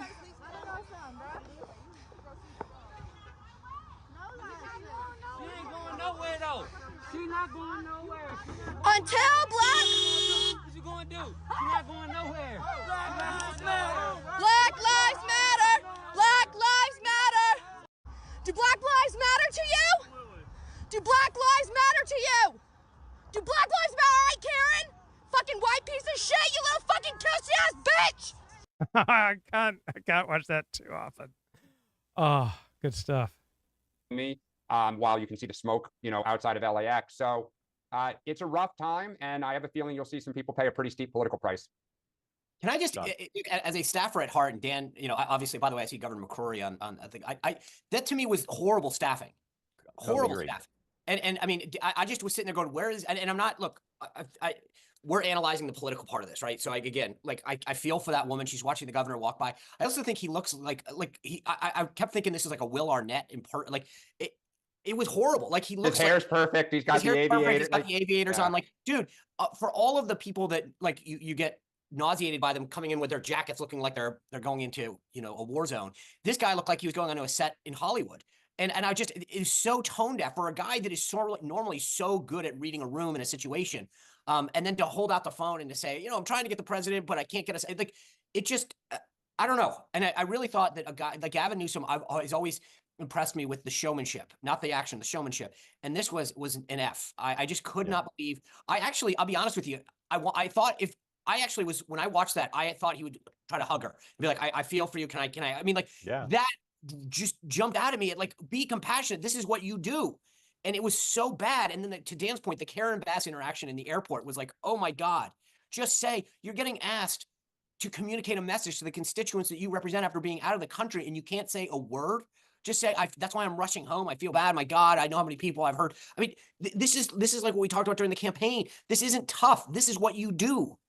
Well, I will say just on Karen Bass, this shows you, when you're one of 435 versus you're a chief executive and you're a mayor. I will also just say, and just two things quickly, because I know we're going to go to people. One, I totally want to be really clear. As someone who was a Democratic fundraiser, I spent probably over a year of my life in my 20s in Los Angeles raising money. My social media feed is full of people literally showing videos of their houses gone. So I am completely empathetic on a human level for what is happening. But on the political level, Mark, you always say you don't know how someone will react until they're in the fire. One, here is, Republicans are going at him to some extent pretty legitimately. He's really struggling the way, Josh Shapiro struggled to respond to stuff. And the Democratic Party is not defending him, which is interesting when you think about he might be a leader. There is silence within the delegation. There is silence from the vice president. So, when you see somebody hanging themselves sometimes, you just let the act go. And I find the internal Democratic politics equally as interesting. Totally agree. All right, we can talk more about this, but let's bring folks in. John, welcome in. I see you're from South Carolina. Thank you for joining. Where are you in South Carolina? Outside of Columbia. Yeah. How's Maurice's Piggy Park rebuild? Hey, John, what's on your mind? Okay. Well, two quick things. First off, I want to give you guys some feedback, and this will be aligned to much of what you guys have heard. I think two-way is. So he says a bunch of praise, so we'll just skip past the praise. We know that two-way is great. Really respect you, and I just wanted to share that with you. And then my question is, in 2016, I didn't vote for Trump because I didn't trust him. I just did not trust him. And I've been trying to understand the man. I think Victor Hansen has helped me the most. But I want to make 4 quick statements. And I would just like to know from you, especially Sean, am I on? That's not a phrase you hear a lot. I think Victor Davis Hansen has helped me the most. Victor Davis Hansen is interesting because he's somewhere in between conservatism and the distant right. He's somewhere in between conventional conservatism and nationalism. So he's more edgy than your average conservative. On the right path. And there's 4 qualities that I think are true about Trump, that are more true about Trump than most politicians. And number 1, he's pragmatic. He simply likes things that work. Good policy is good politics. Good politics is good policy. Number 2, he's more of a happy warrior. He's like, of course we can. Of course we can eliminate the national debt, or at least get our annual fiscal policy in order. Of course NATO can pay their fair share. His tolerance for failure is low. So he's not going to rationalize 75,000 deaths away because of fentanyl. To him, he's not going to look at that as collateral damage. He's going to do something about it. And then finally, he seems to have grown. Like yesterday, he was asked, hey, all these billionaires are coming to see you and kiss. I think even Peter Doocy said, kiss the ring. Who's changed? Have you changed or have they changed? And President Trump's response was, well, maybe we both have. So I have a friend who's a screenwriter, and I was sharing some of my critiques of journalists, and he said, well, all journalists just want to be screenwriters. And it just seems like such an absurd thing to say, but when you're a screenwriter, you must imagine that other writers all wish that they could be screenwriters. It never occurred to me in all the years that I wanted to be a writer, was a writer, that, oh, I really want to be a screenwriter. And so there's a little bit of sense of like humility that I'm seeing from President Trump that I really like. And so let me just stop there. And if I'm like Sean, if I'm just totally wrong, if I'm being, rose-colored glasses. I wrote down the pragmatic, of course we can, and grown. What am I, you said 4 things. What am I missing? Oh, his tolerance for failure is low. Okay. Tolerance for failure. Okay. I agree with your list. Specifically, I'll tee in on number 4, though, the grown thing. And I think that the answer he gave yesterday was 100% genuine. I think the leaders have changed. Dan mentioned this earlier. It's not just the leaders, but I think there's a legitimacy this time that's very different. And it goes back to something I said earlier, that Trump is he fights back, and we faced enormous headwinds in 2016. And so he had this instinctive reaction to, okay, I've got. So a great TV show about the difference between credentials and the useful and effective response to reality is the TV show Landman. So it is quite subversive of the conventional morality, and another great show from Taylor Sheridan. And it's the perfect show to be watching now with these LA fires raging. Got to fight you back. The media, the establishment, corporate America, et cetera. Like, you don't think I'm legitimate? Let me show you I'm legitimate. I'll fight you. This time he goes with the flow.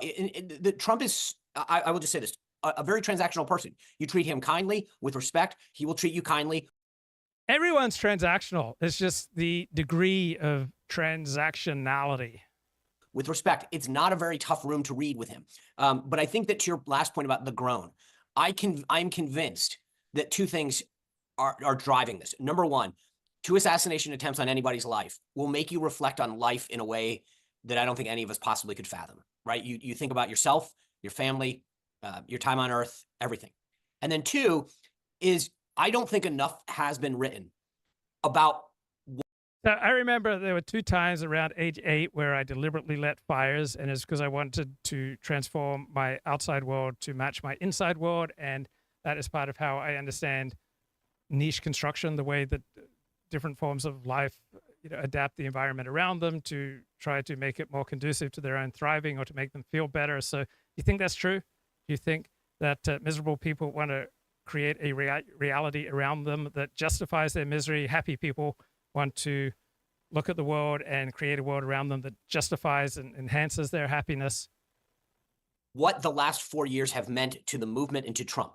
The ability to think through, like, there are days when months after leaving the White House was like, oh my God, I remember that moment. And da-da-da. Things are going so quick in the White House and on the campaign trail. You don't have time to think, to process, to reflect. And over these last 4 years, Trump has seen clips of himself, the reaction to policies, and I think been able to say, oh, actually, if I do it this way, I can probably get more of what I want. And the ability to think about what the first term meant and how to do it differently, I think is going to have a profound effect on the next 4 years, because he, unlike most presidents who are back-to-back, has had 4 years to think about, how can I do this differently and better and more effectively in a way that politicians normally can't? Because when you're in Congress and you lose and then you come back, yes, to some degree you keep your seniority, but the dynamic changes. When you're a chief executive, you can come back and say, okay, these are the people, the processes, and the policies that I want to implement differently. And so I think your 4th point to me is the most telling, because he has grown. And I think for those main 2 aforementioned reasons. Yeah, John, brilliant list. And the only thing I'd add to what John said is Bill Clinton, same thing as governor of Arkansas. He won, he lost, he had time to think about it, and he came back and he was an extraordinarily, despite what President Bush said in the 92 campaign, he was an extraordinarily effective governor. And it's an All right, Jeremy Carl, who wrote a book on anti-white racism, posts on X, the reservoir serving Pacific Palisades was empty for repairs to cover meeting water quality regulations. This is the modern environmental movement in a nutshell. Also, as I understand it, major reason that LA could not respond to the initial outbreak of fires is because Joe Biden was landing at LAX, and that essentially closed airspace around LA and stopped the prompt response to fires. So please correct me if I'm wrong there.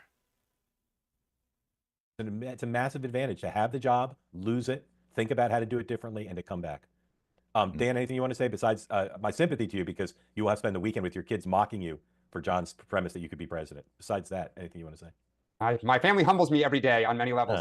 No, you guys both said it. Both said it really well. And John, just thank you for the kind words and for watching the show. Thank you. Yeah, John, and Mark, thank you. And Mark, and keep up the good work, Mark. Thank you. Okay, John, thank you for joining. We'd love to have you. Please come back regularly. Much appreciated. All right, let's bring Governor McCrory. Want to hear what's on his mind, but also would love to hear his analysis of Governor Newsom, because you've been the victim of bad staff work and of upset constituents. So what's your take on that? Well, actually, Governor. During hurricanes, I almost won a re-election because of the hurricane. But I as a mayor and governor, I've dealt with a 100-year flood, a 100-year snowstorm, a 100-year hurricane, you name, a 100-year drought. The 100 years are going to come while you're in office, no matter where you are in the world. It's going to happen, and you better be prepared for it. And I must say, the politicians in California, and I'll say also the politicians in Louisiana during the tragic terrorist attack, I've never seen worse communications from elected officials. Never, in both of them. They aren't acting as a team. They're all trying to get their own sound bites in. Right now in California, the governor and the mayor and the county executive aren't meeting together. That's unheard of. That's unheard of in tragedies like this. So there's a lot of blame to go around. And communications is usually where the breakdown is. DeSantis is one of the best communicators I've ever seen. He doesn't have deer in his headlights. He acts in command. I give him a lot of credit. I do want to bring up a name, and I don't mean to be insensitive, that we all need to think of, and that's Sam Kinison. Remember the comedian Sam Kinison who says, "This is sand. Food doesn't grow in sand." Well, LA in that part of the country is a desert. And you have to anticipate when you live in a desert, you're going to have the winds come across the mountains from another desert and cause these major fire hazards. Same thing in North Carolina mountains, by the way. I live on a river in the North Carolina mountains. I knew sooner or later we're going to have a flood. I didn't know it happened this year, the 100-year flood that we had. But you have to prepare for it. But the blame game, you have to also be very careful because we're all to blame. Some of this is common sense. For example, as in Hollywood and Malibu, people planted trees to protect their privacy. Well, trees burn, and they'll burn your house. And so there are a lot of things we as individuals can do also in preparation. You can't always depend upon the government to save you with unrealistic expectations. And I think that's what we're setting for some of these politicians, and some of it's their blame, is we're setting unrealistic politicians. If you live in Buffalo, it's going to snow. If you live in Florida, you're going to have hurricanes. If you live on the North Carolina coast, the sand. So have you lived in different places? Does your mood and psychology and physiology fluctuate as dramatically as mine does? I'm just a completely different person, it feels like, in different places. When I go back to Australia, almost everything that was weighing me down in LA is gone. Almost everything that I worried about when I was living in LA is gone. I feel different in Sydney as opposed to 90 minutes drive outside of Sydney when I walk around my old stomping grounds at Avondale College. I feel different in Brisbane compared to Sydney. I feel different in Northern California compared to Southern California. Are you just pretty much the same person wherever you go, or do your moods and outlook and experience of life just vary dramatically depending upon where you are? Moods. The mountains the same way. If you live in Oklahoma in a mobile home, you're going to have some problems. And it's a part responsibility of both government and your leaders in preparation, but also of the individual. And I don't think we're making that point enough in media or as among the leaders. It's a combo plate. And more than anything, you got to. I mean, air pollution, fires, environmental disasters are not good, but they often produce spectacular sunsets. Act as a team, and that's not what the governor is doing. at this point in time, getting out of a black limo. So there are a lot of lessons learned here, but I don't think the media. I freaking love disaster movies. And I love books about the various ways people have been murdered at Yosemite, or various ways that people have been murdered at Yellowstone. Or I love the show 60 Seconds from Disaster, or The First 48. I had this girlfriend say, "You like disaster movies?" She thought that I was like too intellectual, but what was it, The Day After Tomorrow, or that earthquake movie starring that beautiful young woman, like the San Andreas Fault. I love that stuff. And now I get to live it. God is great. Is covering it as well, explaining the big picture. And this is not new, by the way. It's been happening. I don't know. When you watch sports or when you watch a movie, do you picture yourself as the protagonist? I mean, I do. I think one reason that I love disaster movies is that I picture myself rising to the occasion and saving the day in a disaster. And so I get to be the hero. Happening for centuries. Yep. I agree with all that. Very smart. Dan or Sean, reaction or questions for the governor? I guess here's my question for you. When you were governor and mayor at first, did you just, I mean, and I'm saying this like, did you, when your first major crisis happened, was it baptism by fire, or were you in some way prepared or practicing for a crisis, right? And I say this because there's a great professor up at Columbia named Vincent Cavallo, who has done a lot of studies on politicians preparing for crises. And it's just, to me, it's always interesting to see if it's just, okay, well, we dealt with it head on when it came and we got lucky to some degree, or was it, hey, we were preparing for this from day one? That's a great question. First is, you either have the instincts to deal with the crisis or you don't. And some of us. So I wonder if part of the reason many people are getting schadenfreude, joy at the misfortune of others, must be that perhaps they thought, oh, how awesome would it be to live in Pacific Palisades, or how awesome would it be to live in Malibu? But there's a huge price to pay as well for living in the Palisades and living in Malibu and living in these gorgeous scenic areas, right? There's considerably more danger living there compared to, say, more conventional places like Koreatown. Do, and some people don't. Some people are good at other things. Second is, you do need to be prepared with the skills. I happened to work for Duke Power Company before I was mayor, so I dealt with snowstorms in my 20s at the 24-hour answering service, so I knew how to deal with people who were desperate. That helped me as mayor for 14 years. As governor, in my first month as governor, I was forced to go through by a great emergency operations director that I hired. He said, "Hey, Governor, I need to put you through a 2-day." So I grew up a Seventh-day Adventist, and Seventh-day Adventists are always going on nature walks. Seventh-day Adventists dominantly live in rural areas. Jews and Seventh-day Adventists live in completely different places. Seventh-day Adventists they have camp meetings, right, where everyone gathers out in nature for a week of prayer and preaching. There's a great movie about this experience in Australia called The Nostradamus Kid. I love that movie, directed and written by Bob Ellis, who grew up a Seventh-day Adventist in New South Wales. Then I convert to Judaism, and it's like the opposite culture, right? You go to a Jewish convention, and Jews will gather at a hotel, and they won't leave the hotel for 4 days often. They're all about exploring the great indoors. So when I was a Seventh-day Adventist, we were all about exploring the great outdoors. Convert to Judaism, get to explore the great indoors. Day training program, a simulation.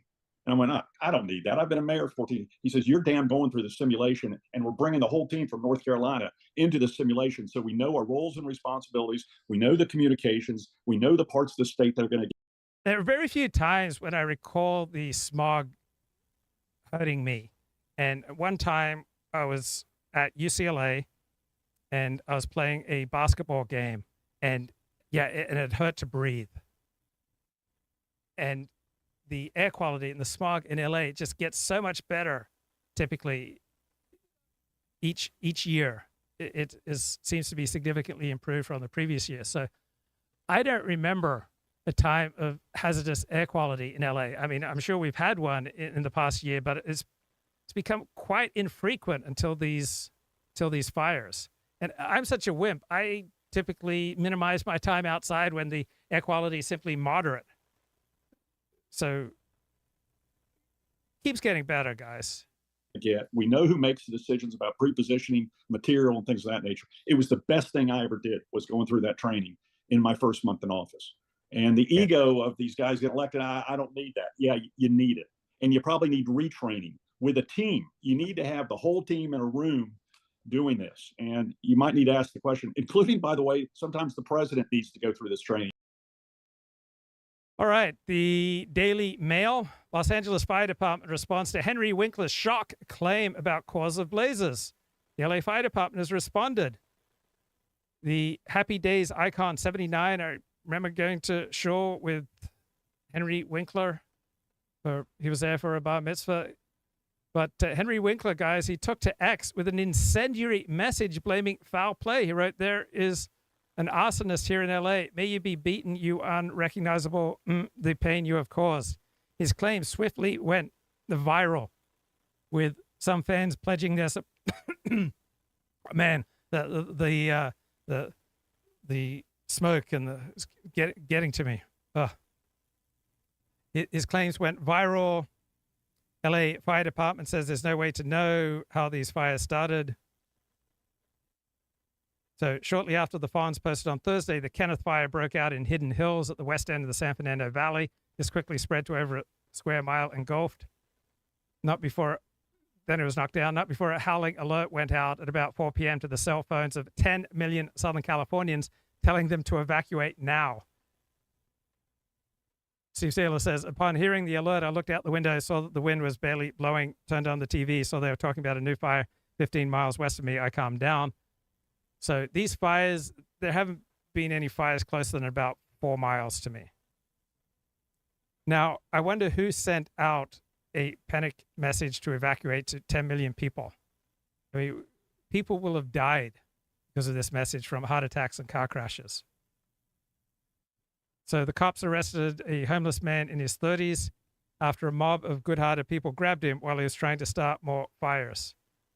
Renata Grinchpun. No, that's a witness.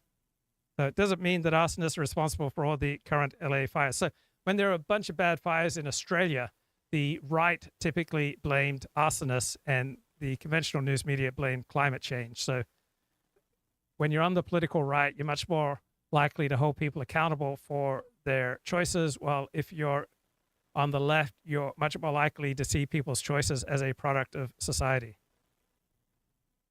So there are often multiple levels of causality of wildfires. There's climate change, there's arson. And for political reasons, different people get fixated on different explanations and then get angry at people suggesting a different cause. Southern California traditionally has almost zero thunderstorms. Almost all of its fires have the immediate direct cause, the initial spark of humans doing something that they should not have done. Other fires are due to negligence, and often it's the homeless. They set a lot of fires through negligence. So I think we should be very careful about who we allow into our country. And I think you should have to have like 30 people at least vouch for you before you can set foot in Southern California, because it's such a tinderbox. We need a system of vouch nationalism where you have to have a certain number of law-abiding adults with no criminal record who vouch for you before you can get a driver's license, before you can set foot in certain areas, before you fly on a plane. And if you behave badly, then everyone who vouched for you should have to pay the price. There are many excellent firemen who used to be boys obsessed with fire who have mostly sublimated their destructive childish urge into a constructive, mature profession.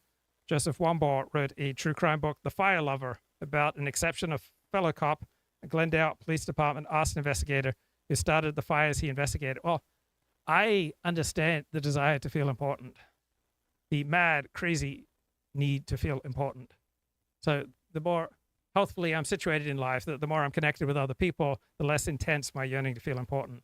So this bloke in The Fire Lover wanted to be a fireman, but the fire departments he applied to found him mad, bad, and dangerous to know, suggested he try being a cop instead.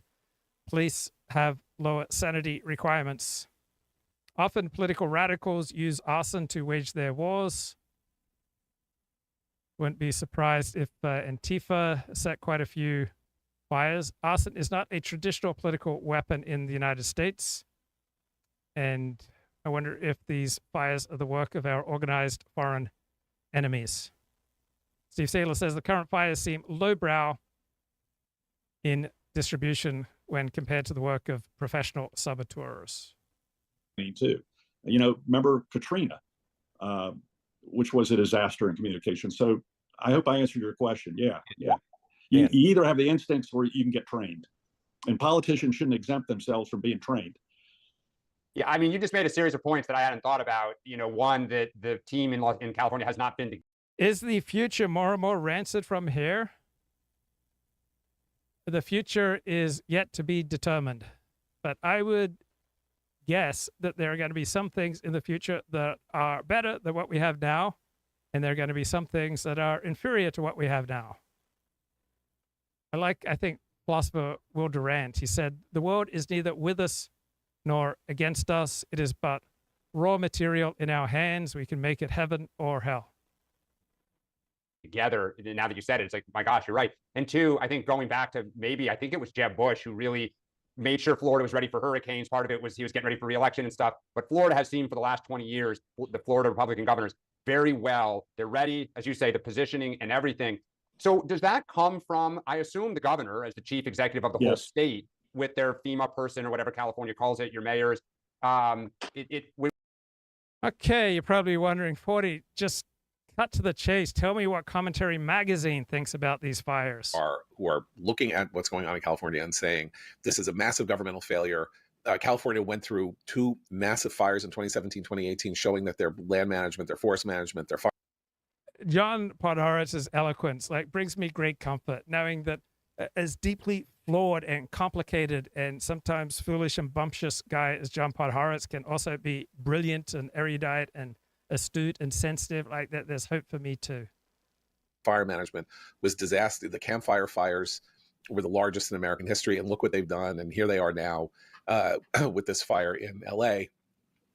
That is happening. You're hearing it. You're hearing it on social media. You're hearing it everywhere. But you are not seeing it covered this way in the mainstream press. If you watch CNN again, if you watch MSNBC, if you read the New York Times, watch the network news, watch the morning shows, it's all the tragedy impacting the tragedy and the tragedy and all of that. And the cause or the blame or anything like that, which would, as Hurricane Katrina showed, instantaneously would come at a Republican who would be blamed for every single death and every single house burned down.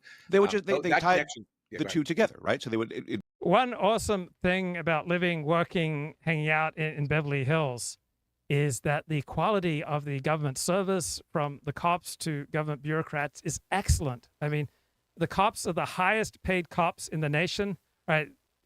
There would be Trump rallies in Beverly Hills because the Beverly Hills Police Department believed in protecting people from crime. So it's usually a pleasure to interact with the cops. They are diligent. They are excellent. City services are excellent. Right? Beverly Hills, we have the best people, don't we, folks? It's just a joy to interact with competent, effective people who know what they're doing. In Katrina, they covered the tragedy aspect extensively and tied it at every step to the federal government, to Bush at the time, right? Right. And as Matt said the other day, that was not in the end how the people of Louisiana saw it, who completely overhauled the state government and its ideological and the state's ideological coloration in the wake of. So Gavin Newsom was quite late calling out the National Guard, which would have held down the amount of looting if he'd done it earlier. Katrina, Democratic mayor voted out a year later. Democratic governor voted out in favor of Bobby Jindal. That is now a red state. The failures of Democratic governance in Louisiana in 2005, the voters rendered their judgment. I'm now talking about what the elite in the United States are doing, which is doing this bizarre effort to say that anything that happens now atmospherically is the result of climate change. I mean, I think that the comparison with Louisiana is instructive, though, because the question about Ron DeSantis and whether it's fair to criticize and all that brings up a different comparison between Ron DeSantis and Gavin Newsom, and in general, Florida and California, which is that Ron DeSantis' state handles natural disasters much better than Gavin Newsom's state does. That we had these fights over the course of the election, especially when Biden when there was talk of maybe replacing Biden with someone not Kamala. There was all this competition. Gavin Newsom was one of the Democratic governors who was, making sure to stay in the spotlight in case he were called upon. And the fights that he picked with Ron DeSantis were, come to my state because you can say gay. You can say gay in California. You can't say gay in Florida. Come to my state. And it was the same thing with other, the Illinois governor. Oh, what the hell is natural disaster preparedness? Like, how important is that compared to getting to talk to children about your sexual preferences? Come on, man. They're picking the same sort of fight. We don't ban books in our libraries. The overarching point was that people... Just imagine being proud that you don't ban highly sexually explicit pornographic books for children at a public elementary school. People governed by these states were not thinking about saying gay and all the books that were or weren't in the libraries. They were thinking about the fact that hurricanes hit one state, wildfires and earthquakes occasionally hit another state. Right, for the New York Times, all sorts of our elites were just obsessed with the inability of public elementary schools to stock books of various forms of deviant pornography. What does it mean to be managed by these people? I think that's very, very well put. To go back to bashing the media, so last night I had on CNN and Daniel Dale, the infamous Trump fact checker, who, of course, did no fact checking of Biden. He was on vacation, John, during the Biden term. You have to. Yeah, he was. Anyway, he's back. He's back, baby. And Abby Phillip said to him, Trump claims that Gavin Newsom is at fault because, and then played this clip of Trump saying, So what would you guess is the average IQ on this podcast? So I would reckon about 140. Right, this guy here, John Podhoretz, according to Michael Kinsley, is the best magazine editor in America. They told him not to do this, but they're letting water that's gathered, or they run into the ocean in order to save a little fish. And, that water is very useful. Why are they letting it run into the ocean? This is crazy. And Dale's, and then she turns to Daniel Dale and says, Daniel Dale, tell us, how true is this? And Dale said, I spoke to a scientist. And he explained to me that these were two entirely different things. One is happening in Northern California, one is happening in Southern California. And in Southern California, and I believe this is incorrect, by the way, what Daniel Dale said here was the reservoirs were full and the hydrants were full. It's the hydrants on the streets of Pacific were not intended to fight a giant, conflagrationary fire. They were intended to fight individual houses catching on fire the way you would ordinarily use a hydrant. And the reservoirs were full. This was just an overwhelming thing. And everything that happened in the north with water is something different. So once again, you have the weird refusal to connect the dots. If you mishandle water and forest management in the north of the state in 2017 and 2018, leading to two different massive fires that caused collectively about $30 billion in damage, the Camp Fire, and I can't remember what the other one, the name of the other one was. And then 7 years later, there was another fire that is going to cause $50 billion in damage, and that you learn no. So in Australia, you can just help yourself to a neighbor's hose if you get thirsty. No one's going to shoot you. So I would suspect that this type of community, high in social cohesion, social trust, does a better job with all sorts of challenges, including the challenges of fire.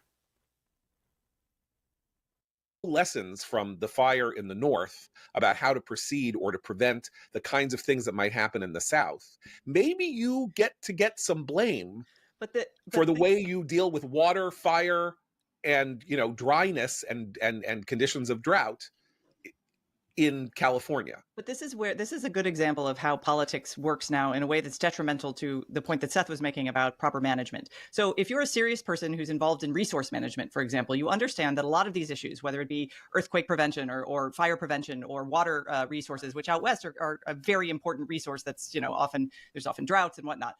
That requires a lot of compromise and negotiation, right? Developers want to have more resources. People who are worried about keeping open land free from development don't. You negotiate. That's what politics is for. Politics at a level where, you have to talk about zoning and regulation and all these resource management questions. Our politicians used to be one of the voices in those conversations in those states. DeSantis is in Florida. He is involved in all of that when it comes to, how you rebuild, where houses are allowed on the shoreline, all kind, dredging sand and bringing it back to rebuild beaches. His administration's been very good at being part of those conversations. The Gavin Newsoms of the world aren't interested in the details. They are interested in using it to score political points, which is why people are now, the culture's shifting. People are worried about money spent on things like. I believe there's a James Clavell novel about someone who's a prisoner and is the king of the prison, that he is just incredibly adept at running and being in charge of prisoners in a particular prison. But outside of this narrow confine, he's nobody extraordinary. So one of the exciting things about crises is that people who are otherwise quite mediocre just suddenly emerge and shine and demonstrate extraordinary abilities. Like DEI programs and $350,000 salaries for people who talk about DEI programs, rather than replacing, for example, all of the fire hydrants in Pacific Palisades and around LA that have been stolen and sold for scrap metal, or the homeless population problem. We had a report yesterday that one of these fires was arson that was started by a 30-year-old homeless man. So those things, the reason people are now asking these questions in the defensive posture of people like Newsom are a direct result of people looking around and going, some of the things you've been emphasizing over the last 4 to 8 to 12 years have actually caused harm, and you haven't done the one thing you're supposed to do. And that's a really healthy conversation for people in California to be having. I'm reminded a little bit when I hear Newsom and other California officials now trying to explain with their sort of dog ate my homework answers. It actually reminds me of the New Year's terrorist attack on Bourbon Street, right? Our fire hydrants aren't meant for this.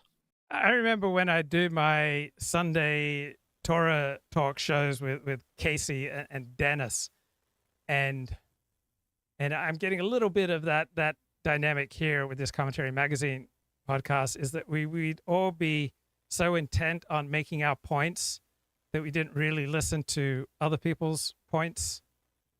It's very hard to keep an idea in mind and listen to somebody else at the same time. Well, why? I mean, that's a terrible answer. This is California. Well, the bollards on Bourbon Street are still being repaired. Why? That's what we know. You're stating the problem. That's not actually an answer. Right. My kids.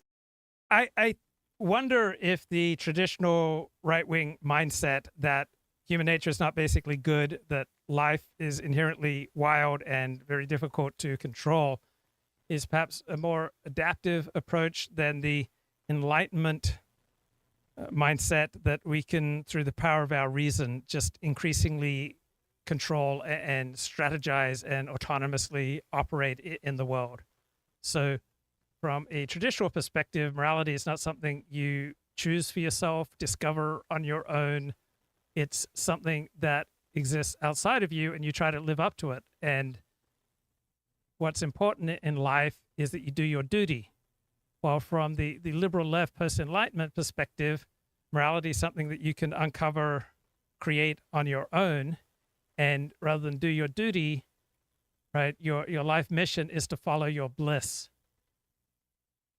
And the right-wing approach is that human beings are not basically good. Therefore, I think we are more at ease with the inherent wildness and awfulness of life. And we thank God when we're able to create interludes of civility.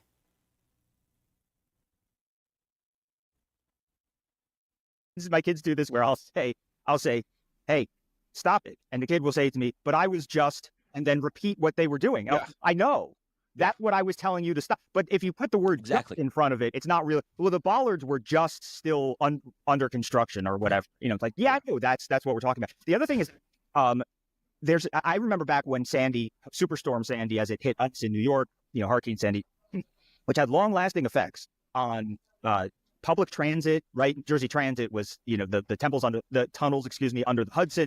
This really set back public transit in the most important artery for public transit, really in the Northeast for sure, and probably in the country. And Bloomberg went out and said, and I remember writing about this at the time. Bloomberg, was out there saying, we've been telling you that the climate, I've been flying to. One of the disturbing things about following the news is that whenever you have a specialty you find out how shoddy usually the news presentation is of your specialty. Conferences in Europe for years saying that, the climate is changing, and who's surprised that the seawalls weren't high enough or whatever to stop downtown Manhattan from being washed away and all this other stuff. And my response was, you were in office for 12 years.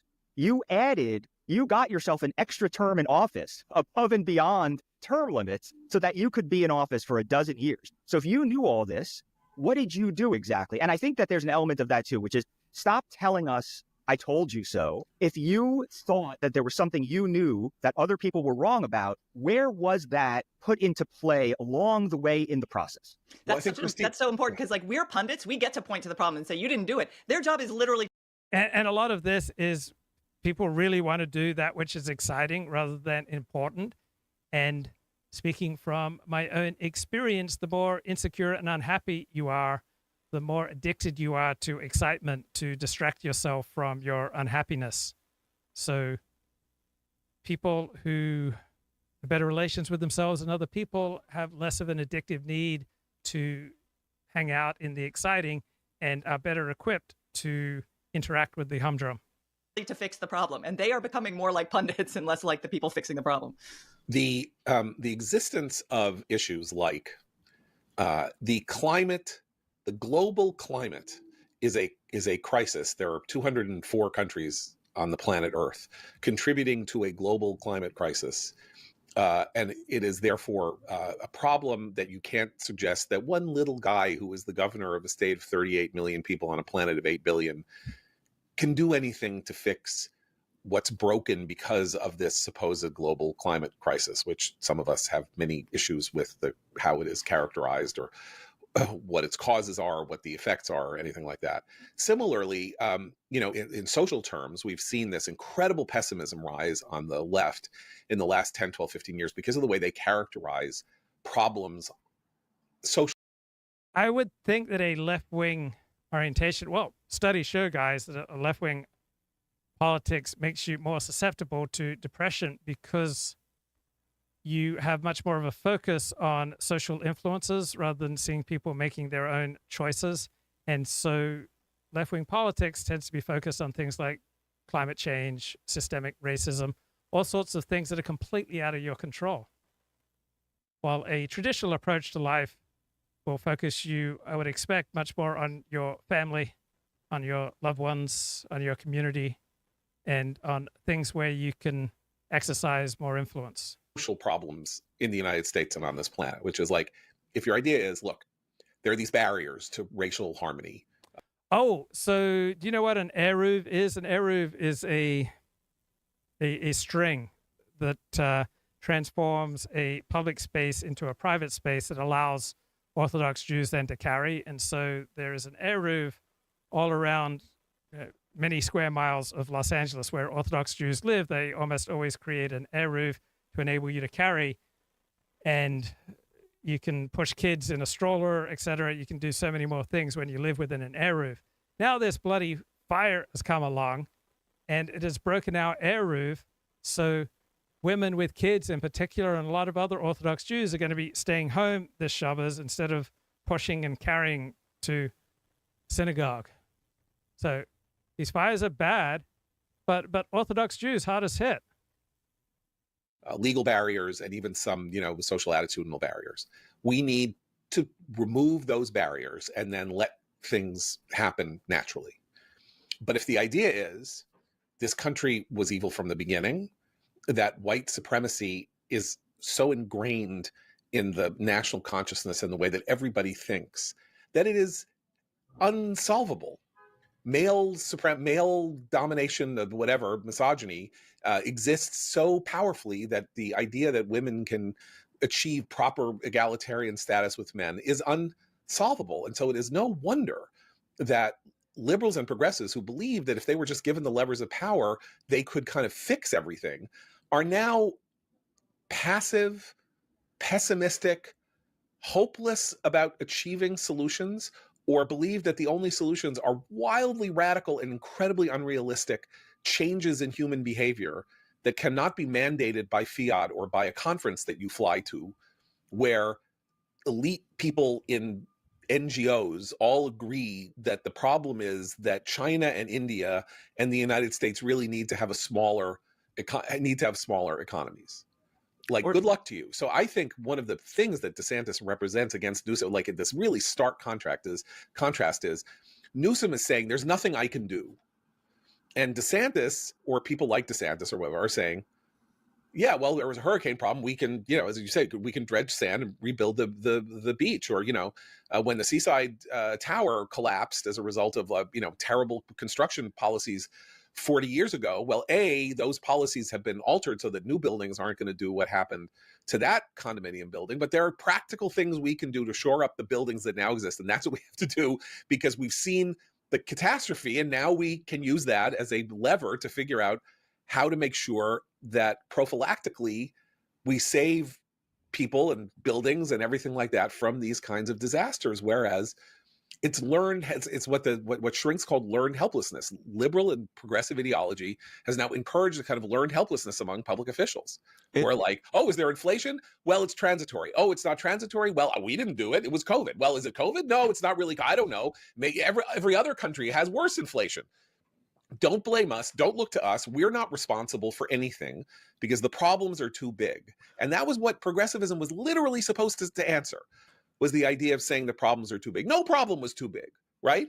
They could convene a panel of experts and fix it. That was the promise 100 years ago of the progressive movement, was they could use science and all manner of modern funky things to make sure that we fixed everything.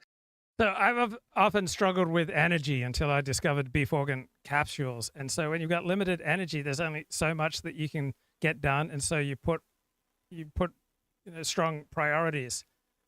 And I think the same is true for politicians and for political movements, right? There's only so much that you can think about and work on.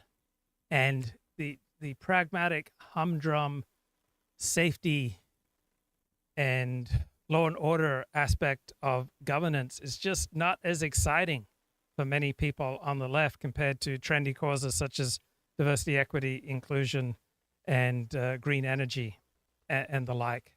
And so I think often the left exhausts itself pursuing these grand dreams of racial harmony and green energy, and they just don't have sufficient resources left over for the pressing humdrum tasks of effective governance.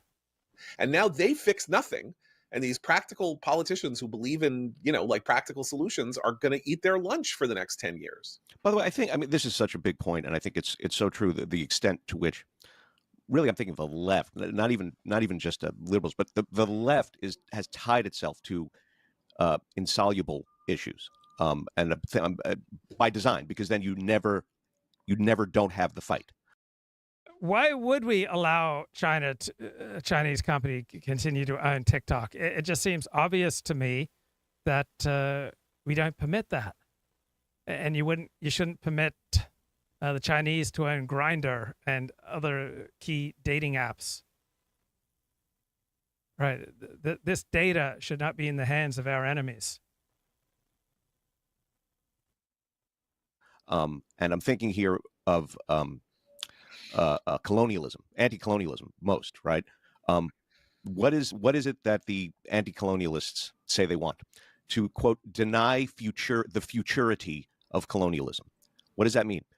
That they want to reverse history is the only answer, is the only acceptable answer. That I'm not someone obsessed with colonialism, because frequently colonization has made an area far better. India was improved by colonization. So sometimes colonization makes things better. Sometimes it makes things worse. Sometimes it's a mix. I don't think there's an inherent moral quality to colonization. Every population in every country that wasn't there indigenously goes back to where it came from, right? This is a massive, never going to happen. But it's also when you tie yourself to these insoluble problems, it's why there's always the recourse to violence, because if there's no actual solution to institute, well, there's always force, right?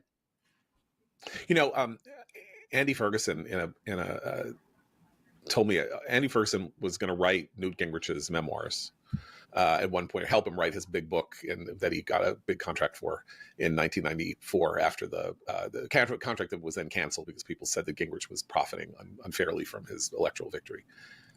But for like a week, he was following Gingrich around, was going to do this. And he went to a meeting with Gingrich and a Congress member named Martin Hoke from Ohio.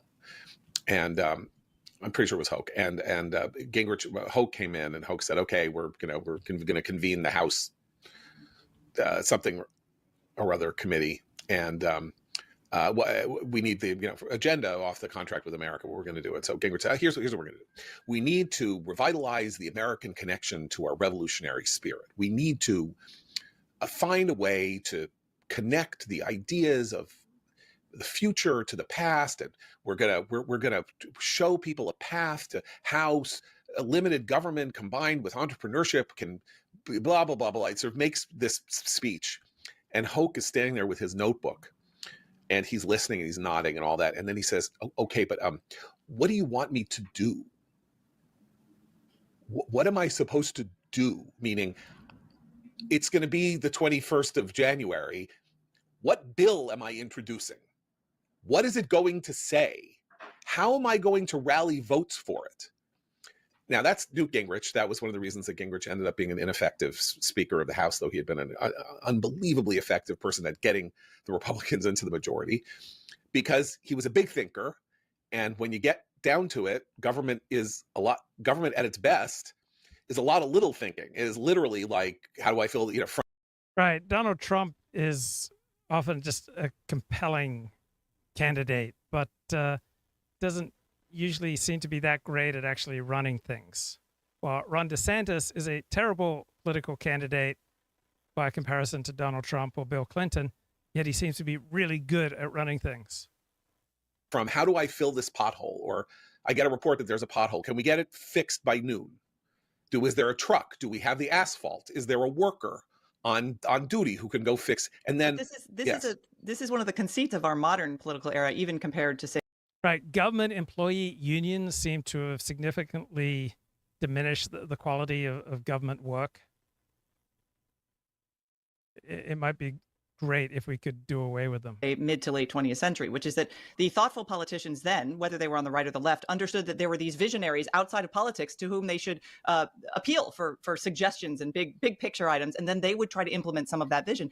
Our problem now is that our politics want to be the visionaries, so they don't want to do the detail-oriented stuff, and so that's actually left to a hodgepodge of nonprofits, some of which are good, some of which are nefarious, or to just ordinary citizens. And so when everything collapses, that's why, to the earlier point, everyone's looking around saying, well, it wasn't us, because it literally wasn't. They weren't the ones fixing things for a long, long time. And maybe this will prompt some more thoughtful reevaluation of what our politics should look like, whether we're talking about, the Speaker of the House, who, this is one of the reasons I like Johnson. However successful or not he'll be, he seems to me like the guy who just wants to figure out what bill to write, not the guy who's going to bring back the dinosaurs like Newt wanted to do. So I prefer the former to the latter. I think that's my point. I think everybody in the end prefers the former to the latter. You look for vision in our political system, let's just say, you look for vision from the president. Like, that is actually either this has become ritual or custom, or it's innate in the structure of our political system. That's where there is one person that everybody votes for, as opposed to one person that 435 districts votes for, or two people that in states that people vote for, or a governor or whatever, right? One person in the country. And so he is tasked with being some kind of a voice for the country. He is the only person in our system who is given that task because of the structure. I like Mike Johnson, the Republican Speaker of the House. He always seems sympathetic, professional, young, energized. He always seems as though he's getting plenty of sleep. I just feel good when I see him pop up in the news. Sure, of our system and who he is. We don't look to the Speaker. Right, Mike Johnson's got this nice understated quality to him. Right, we can't all be personalities like Donald Trump or Kevin Michael Grace, who just are thermostats who go into a room and just set the temperature of that room. Of the House to be a visionary. He wasn't elected, but Newt Gingrich had this problem. I'm just using him as an example. I don't mean to just sort of go back to the but when Newt Gingrich got it into his head that he was kind of the co-equal to Bill Clinton, He had gotten 110,000 votes in DeKalb County, or I think it was DeKalb County in Georgia, and Bill Clinton had gotten 50 million votes. In the end, when it talks about who's representing whom, Gingrich misunderstood his constitutional place. He was only Speaker of the House negotiating with the president because the House Republican caucus, because 250 of them voted for him.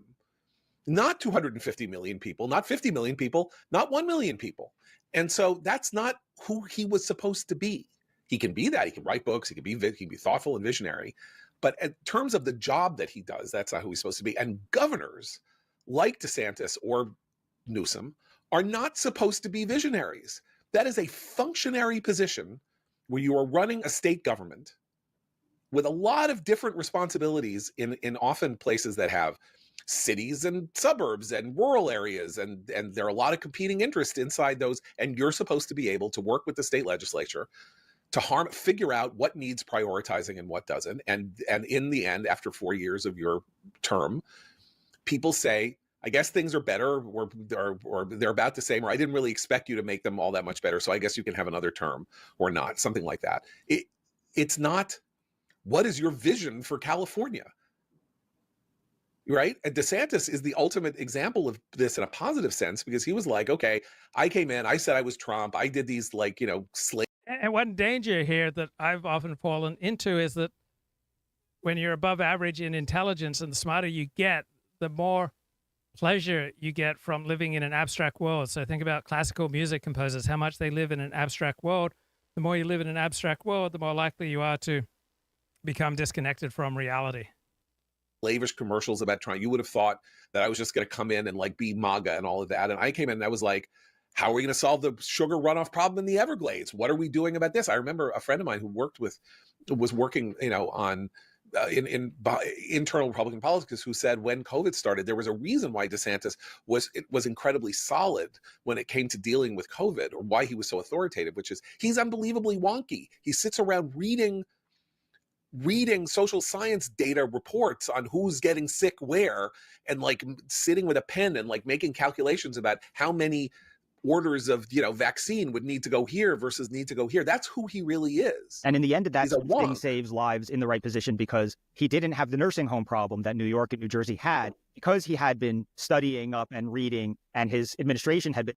Chris Cuomo, New York's governor, just seems so powerful and on top of it when he did press conferences during the early days of COVID, yet his public performance at a news conference did not carry over to effective governance. Studying up and reading what to do about isolating elderly, vulnerable people in the midst of a pandemic.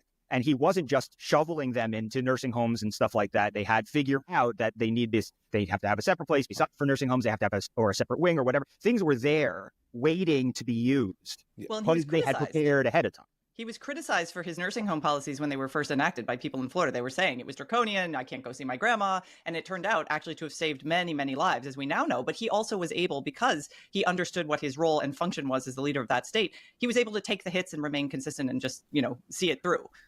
They criticized for getting the vaccine for prioritizing seniors for the vaccine. Remember, he said they didn't like the deal that he struck with the statewide pharmacy chain, stuff like that. I mean, he was three moves ahead of the game where it was. They were always just sort of playing catch up. I mean, I don't mean to use this as a sort of a fanboy, to have a fanboy episode about Ron DeSantis. I'm saying that these are two different models of government, and things have flipped. The promise of progressivism and liberalism was that they could fix what was broken in the way that America governs itself. Right. Democrats used to be assumed to be the party of government, the party of institutions, the party that was at ease at pulling the levers of political and governmental power, while Republicans were perceived as the outsiders who would speak irresponsibly and who hated government. That was where progressivism began. That's what Woodrow Wilson promised. That's what the New Deal was. These were all ideas that we would make everything better because we would use. I'm an idiot. I meant Andrew Cuomo, not Chris Cuomo. Modern techniques and not be unburdened by what has been, and find new ways to make things work. But the devil's bargain of progressivism is that it made the government the one both responsible and supposedly accountable for those changes. And what we've seen is right. I had dissident right friends who, during the early days of COVID, said, "Oh, I wish that Donald Trump was as impressive as Andrew Cuomo at his press conferences." That my dissident right New York friends looked at Andrew Cuomo as the model for effective governance. The long arc of progressivism is that it's still often the one responsible, or people look to the government when they probably shouldn't, and they're also not accountable when things fail. And so this is sort of the worst of both worlds. And the funny thing is, the ironic thing is, progressives still champion expertise, right? Whether or not they apply it. Trust the science. Yes, right. You're still supposed to trust the science. You're still a rube if you don't believe the conventional institutional wisdom on something. Yet, institutionally, we failed. But don't be stupid. Trust us, and we've got the smartest people. And again, something that people were saying about the approval process and the challenge process for brush fires and managing dry brush, right? Which it goes exactly to that point, which was something effective like, well, if you start a program to manage the brush in this area and have it prepared for wildfires based on the current fire cycle, it'll take 4 years to get into that state. However, 3.5 of those years will be in court first with no movement, right? In other words, you can do this in 4 years and be ready in 4 years, but only if you don't spend the first 3 years with environmental challenges and things like that. We saw the same sort of thing with, again, we had the Hudson plan. Remember, before Sandy, Chris Christie canceled that, the Hudson plan. Yeah. This is the sort of thing, and did it because costs were ballooning and and the challenges were going to make everything cost 3 times as much and take 3 times as long. And this is an expert thing. The experts say, well, if you do this sort of brush clearing, here's the cycle, here's how long it'll take, go ahead and do it. And the progressive governors are saying, no, don't go ahead and do it. Then that's one thing. And then we have the ideological aspect. So there are environmental challenges, whatever, because there will always be environmental challenges. The idea of doing controlled burns was an idea about how here we are, we're living in this place. There could be a lot of fire. There are developments relatively near the campfire, or, obviously the Palisades, whatever. And we need to do this. We need to take control of excess dryness in forests so that they don't, conflagrations don't happen. And the answer is no. We have a much better solution. Nature is self-healing. We think we can control nature. We call her Gaia. Gaia, right. But we think that we can control nature, but we can't control nature. And nature knows best. And so if there's... So I remember in 2010, I went to Limud, LA at a hotel in Orange County for a weekend. It's just a weekend of Jewish learning. And I was looking for a place to sit for the Friday night dinner. And there was this table open, and no one else was sitting there. It was just a husband and wife and kids. So I asked them, can I sit there? And they said, sure. So I sat down, and early on, I probably asked them, so what do you do? And the guy said, oh, I'm an actor. And I said, oh, have you been in anything that I might have seen? He says, well, I'm on The West Wing. And I hadn't seen The West Wing. And it was Joshua Molina. And he lived in Malibu, and the Limud LA was disproportionately Orthodox because Orthodox Jews tend to have the most intense Jewish commitments. But I was sitting next to a big TV star, didn't even know it. I hope he's safe and well during these difficult times. There's a lot of dry leaves, where the campfire conflagration happened.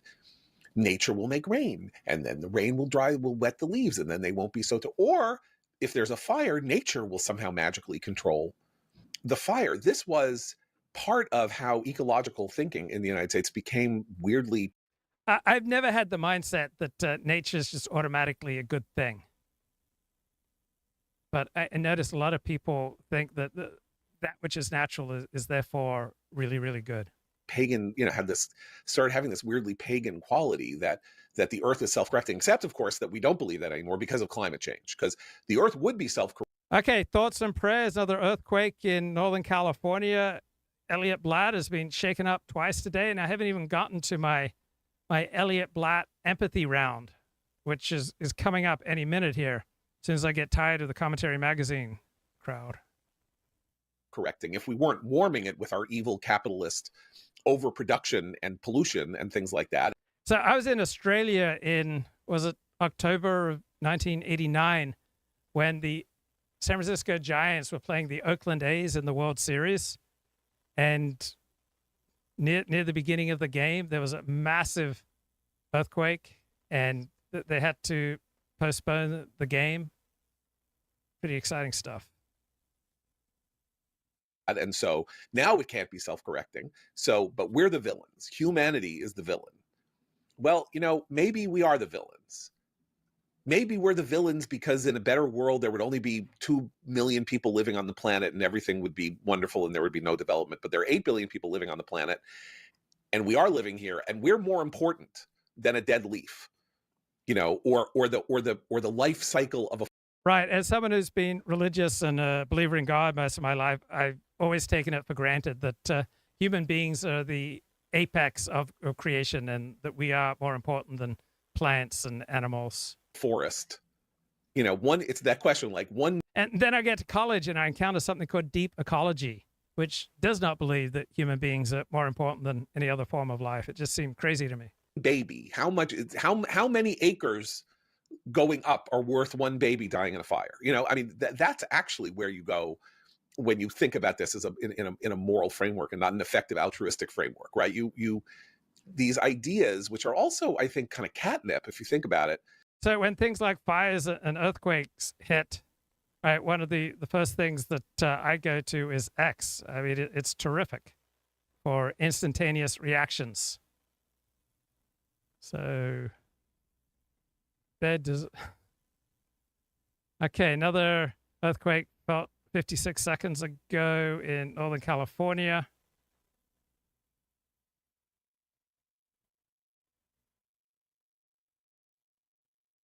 Okay, well, keep an eye. We've got our correspondent in Northern California, Elliott Blatt, ready to speak up at any time. Keep us up to date. A whole team of news professionals. Because if you can say nature's going to fix it, then you also don't have to spend the money that you want to spend on homelessness, on forest management, right? $22 billion has been spent by Gavin Newsom in the course of his term in California on homelessness. And apparently, if you do the stats, there's now 4% more homelessness in California than there was when he took office, after spending $22 billion. So apparently there have been 3-point-something earthquakes in San Francisco in the past few hours. To combat homelessness. But this is like the same conceit of universal basic income, which has now been studied and tried many times over, every time with the same result. It doesn't help. I mean, the most recent report I read about is hilarious because it said, well, the people who got the universal basic income check had, you know, maybe $100 more at the end of the experiment. And they'd also purchased a lot more cigarettes, which I thought was hilarious. Like, so there, whatever incentives and misunderstandings of human nature are at work in some of these broad-minded, and I think in many cases, well-intentioned progressive policies, they often fail the conservative litmus test. Do you understand how people actually behave? Do you want to understand both the best intentions of human? I never felt an earthquake till I went to UCLA in the fall of 1988, and then I was a little shook up. Like we had a 5-something, and I was on the second floor of this dormitory, and it would sway back and forth, and they happen quite regularly in Southern California. Also, I guess San Francisco Bay Area. Beings, but also their worst intentions, because you have to weigh both when you're thinking about broad policy decisions. I mean, that's an important point. You know, there's this piece of footage going around of this female firefighter in Los Angeles who says she can't carry an adult male. She would be unable to carry an adult male out of a fire if he were, you know, overcome by fire inhalation, right? Which is one of the reasons that until very recently, the idea was that you prioritized height and physical strength for somebody who was going to do this. And I would also then add, since we're talking about that, you know, it takes a particular kind of sensibility or consciousness to be a firefighter, as my friend Bob McManus used to say, also Seth's old boss, or was he? Maybe he wasn't. But anyway, he was my colleague at the New York Post, and then my successor as the trope editor would say, to think about a person who runs into a fire. That's an unusual duck. That's like an odd duck. And we need them, and we need them desperately. But, you know, you can't. Yeah, but we need diversity more.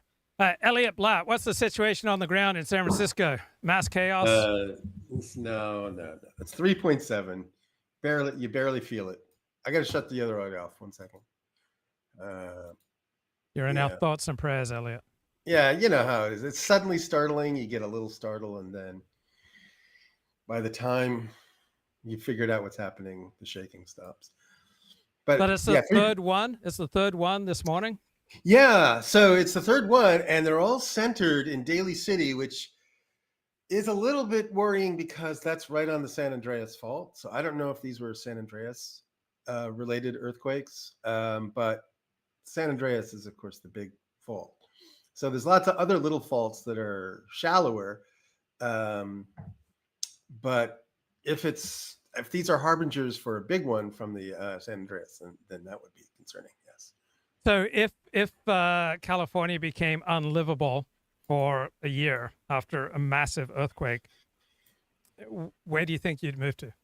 Oh, I've been doing a lot of thinking about that. I think I'm going to move to Maine, bro. I think I've figured out where to be. I got to be with my people, bro. So,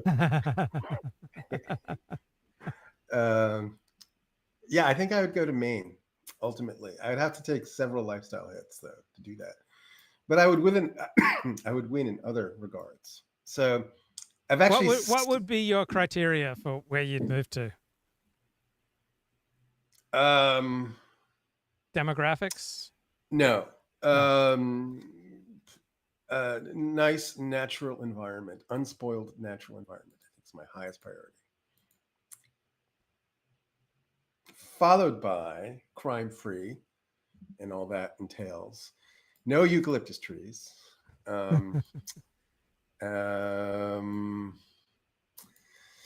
the only thing that keeps me going to the east, going to Maine, is the insect seasons.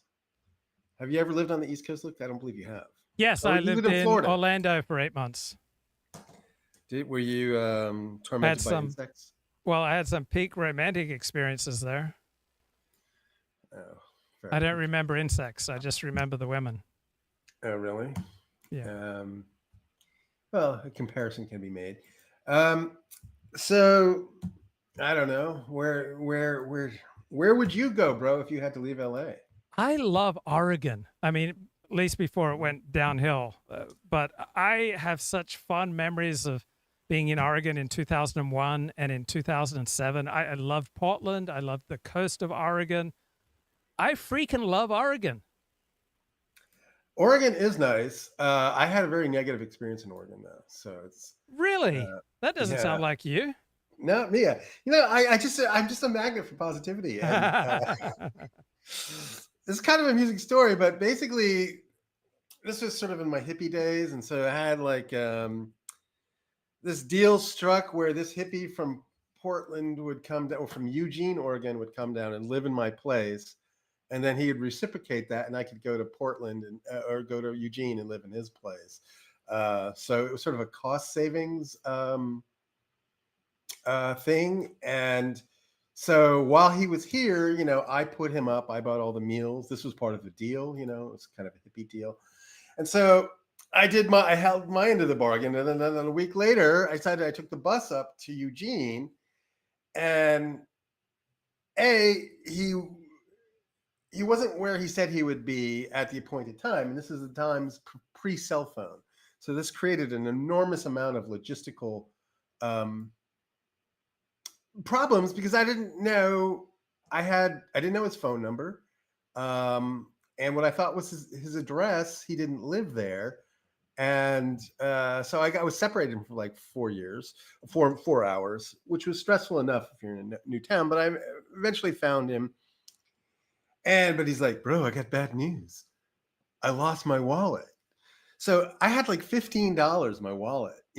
I had $15 and a bus ticket that was going back to San Francisco in a week. So I had to somehow figure out a way to stretch $15 to last 7 days. So this how old were you? I was 18. Dumb, young and dumb, bro. So I figured out how to do it. You know how I did it? I had to give blood. Your body? Oh, you gave blood. You sold your blood. Back then, I don't know if you remember that, but giving blood, they had what we call blood banks or blood donation zones, and you'd get $15 and a little bag of Cheez-It crackers. So I got another $15, which bought me some time. And then I figured the apples in Oregon are just enormous. They're the size of basketballs, they're giant apples. So, so I managed to subsist on these giant apples for an entire week. But talk to me about, I'll tell you why I love Oregon. When I knew it, it was just so clean, so safe. I just felt at ease with the people there. It was so beautiful. It seemed so unsullied and unspoiled. And you'd meet someone in synagogue, and then you'd go out that night, and then you'd stay with her, and you'd climb Mount Hood the next day. Yeah, well, what I remember were the giant trees, just giant trees. And I was there in the spring, which was rhododendron season. Mm-hmm. I don't know if you've been there. You know what a rhododendron is? Yes, it's a flower. It's a flower, and it smells incredibly good. And so you would hike through these groves of rhododendrons, and the air is all smelling like rhododendrons, I guess, which is just fantastic. It felt like I was in this like pre-biblical times. That's this ancient forest where everything was just clean and magical. Yeah, I know. I can hear what you're saying about Oregon.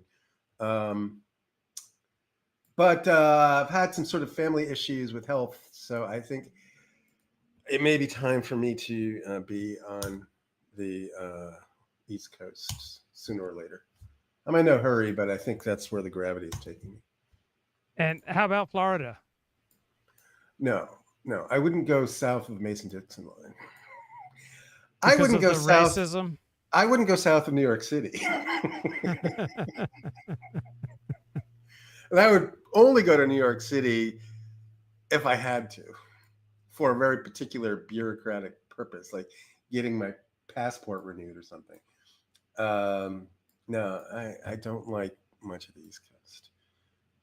So we were talking about some hot button issues yesterday, and you didn't get adequate time to develop any of your I noticed ideas. you seem to have adopted my rather glib and callous attitude toward the fires in California. You seem to, after being excoriated by you for several hours, you seem to unwittingly adopted my basic position. Is this true? I don't know. It's hard to see oneself. It's like usually I need an idea or two to motivate doing a live stream. And so the ideas might be completely contradictory. Yeah. Well, I did have some thinking. I thought, I actually felt a bit of regret for some of my Twitter outbursts. I thought they were a little bit over the line. When I made these outbursts, I really had no idea of the magnitude of the problem. I just thought it was a few homes. I didn't realize it was basically an apocalyptic event. Do you find natural disasters as exciting as I do? I do. And I think that's what part of fueled my sort of glib attitude, not glib medley attitude, but glib attitude. And you know why? And I've been thinking about that. Why is that? Because I think in a disaster, people get a sense of rebirth. They feel like this disaster will really, will create a reset. It will allow things to be reorganized more in my favor. So, and I think everybody feels that. I think there's a sense of renewal in disaster. Do you like excitement? Do you crave excitement? Yes, but I know it's an unhealthy tendency at the same time. So I try to keep it in check. So how do you meet it? Yeah, how do you meet it? So I used to go skiing. I used to ski all the time, which was something I really enjoyed doing. And I found when you're skiing in cold weather, it sort of creates this fire within you. And this fire is like appetite for more excitement. So you keep wanting more and more excitement, and then you keep wanting to push yourself further and further to get more. It's like a drug addiction that you can never quite sate. And I did that, and then I ended up breaking my arm. And that was a big lesson for me. So, ever since then, I now have a skeptical. I have a jaundiced eye that I look at excitement seeking with. What do you think of your new mayor in San Francisco? Is it Daniel Lurie?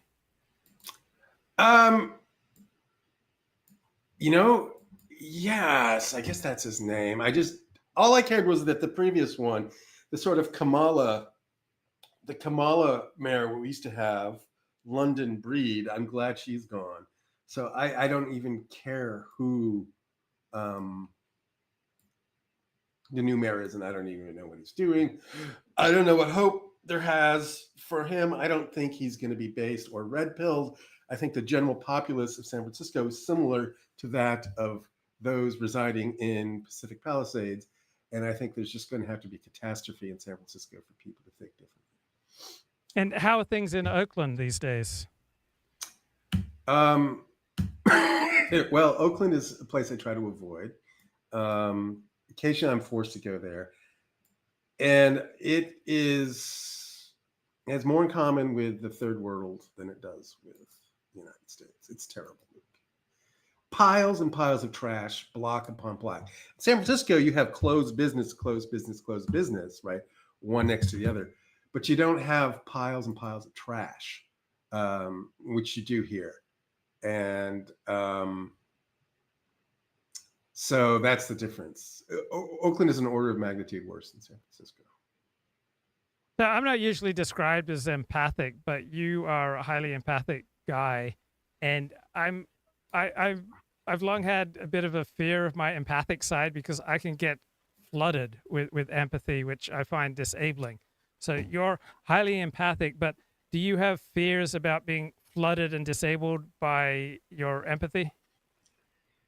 Well, I have bouts of empathy followed by maybe some overgenerosity and then getting burnt and then extended periods of misanthropy. Yeah. So I think it's a roller coaster. And, I know compassion is a virtue, but I don't have time. Do you know that song? No, I don't. Was it an Air Supply song? No, it's Talking Heads. It's, what is it called? Tentative Decisions. I would recommend you listen to it sometime. But don't do it now because you'll get copyrighted. Do you have a perspective on our regular contributor, Kip? Do I have a perspective on him? Yeah. Yeah, I have a perspective. I've spoken to Kip privately. We have vastly different experience base. So it's not an apples to apples comparison, but we have some overlap in some key areas. So I don't want to talk about Kip publicly. I just don't think that's fair to Kip Okay. I mean, he brings a new perspective. Like he was in the Marines. Lives in Tennessee. It's nice to have that different voice. Yeah, and I heard, one thing about Kip, which I will say, which is true, because I've dealt with Southerners before. And one thing, and then I heard, just as I was talking to Kip, I listened to another podcast, and it might have been Pod Horitz for all I know, or it was one of these political, no, it was Sean Spicer. And he said, when Southerners want to have a conversation, they like to ease into it very slowly. Mm-hmm. And then they like to disengage very slowly. Right? Mm-hmm. And which is totally the antithesis of the New York approach to a conversation, which is the Trump approach, which is get to the point very, very quickly. Yeah, and it's the same way they have sex too. Yeah, a little afternoon delight, like easing in versus just getting to the point very quickly. Yeah, it's not, you don't stampede in the South. So, bro, okay, sorry, go ahead, continue. What was I had something profound to say, and now it's slipped my mind. So, have you discovered anyone interesting online that you're paying attention to? That we haven't spoken of before. Well, like I said, Yeah. I've been listening to Bronze Age Pervert. Okay, And, tell me about it. well, I just, he comes up with some phrases here and there that just are so spot on and devastating, you know? And now you're going to ask me what these are, and I'm going to have to remember. No, I think anyone who has any acquaintance with him recognizes he's both very smart and he does have a gift for original phrasing. Yeah.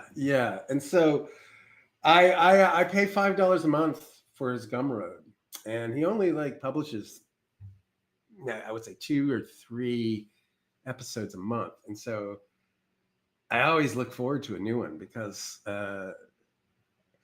I think it's generally an opportunity to learn something new, and it feels very fresh. I have been listening to, I'm still subscribed to Richard, and Richard and his boy Mark Brahman have taken to doing like Bible lectures. Yeah, on Genesis, right? Yes, I guess they're currently on. Have you been listening? No. Well, it just occurred, I would keep listening, and it just occurs to me how poorly acquainted they are with the Bible. I don't know much about the Bible, but I actually feel like I know more about the Bible than they do. And it's just so bad and boring and sloppy, and I feel bad for them. I want to enjoy it, and they just can't deliver the goods, you know. So other online stuff, no. I'm really into my business, Luke. I'm really having fun with it. I'm having gives me a lot of satisfaction, like doing this thing. And so I spend most of my free time doing it. And if I'm listening to podcasts, I'm barely listening. It's just kind of background noise. Good. Excellent. Yeah. Okay. Anything else you'd like to share? No, but I'm all right for now. But keep an eye on those earthquakes, because if the big one hits, Blatt's going to be in trouble. Okay, man. All right. Talk to you later. All right, blessings. All Bye. right. So the Two-Way Tonight program yesterday reminded me of our friend Elliott Blatt. And here we go. Couldn't be happier to have both of you here as part of this. Dr. Hayworth, I'm going to start with Dr. John only because he's on call tonight. And so we could lose him at any time. So Dr. John, first I want you to talk about not the issues. I want to get to the issues in a second. But what do you think of sort of talking about public opinion on these things? Do you think this is something, in your experience, on people's minds?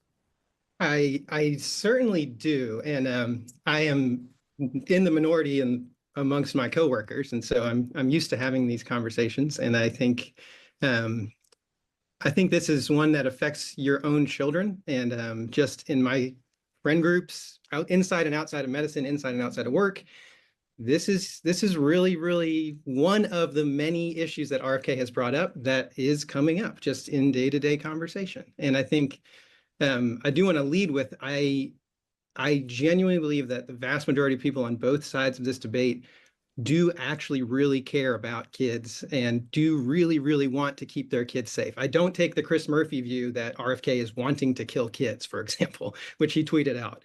And so I do want that. That's why I love this platform, because I do think everyone that is thoughtfully approaching this is actually doing it because they really, really care about kids. And you saw the difference in the parents versus non-parents in that poll, right? I'm a 37-year-old male who has kids. Kip, back to the show. Kip, what's going on, man? I see you're still with us today, bro. I am. Yeah, well, that's very good. I was thinking about you yesterday, so I broke out my Enochian Book of Magic and figured I would try to conjure up a snowstorm.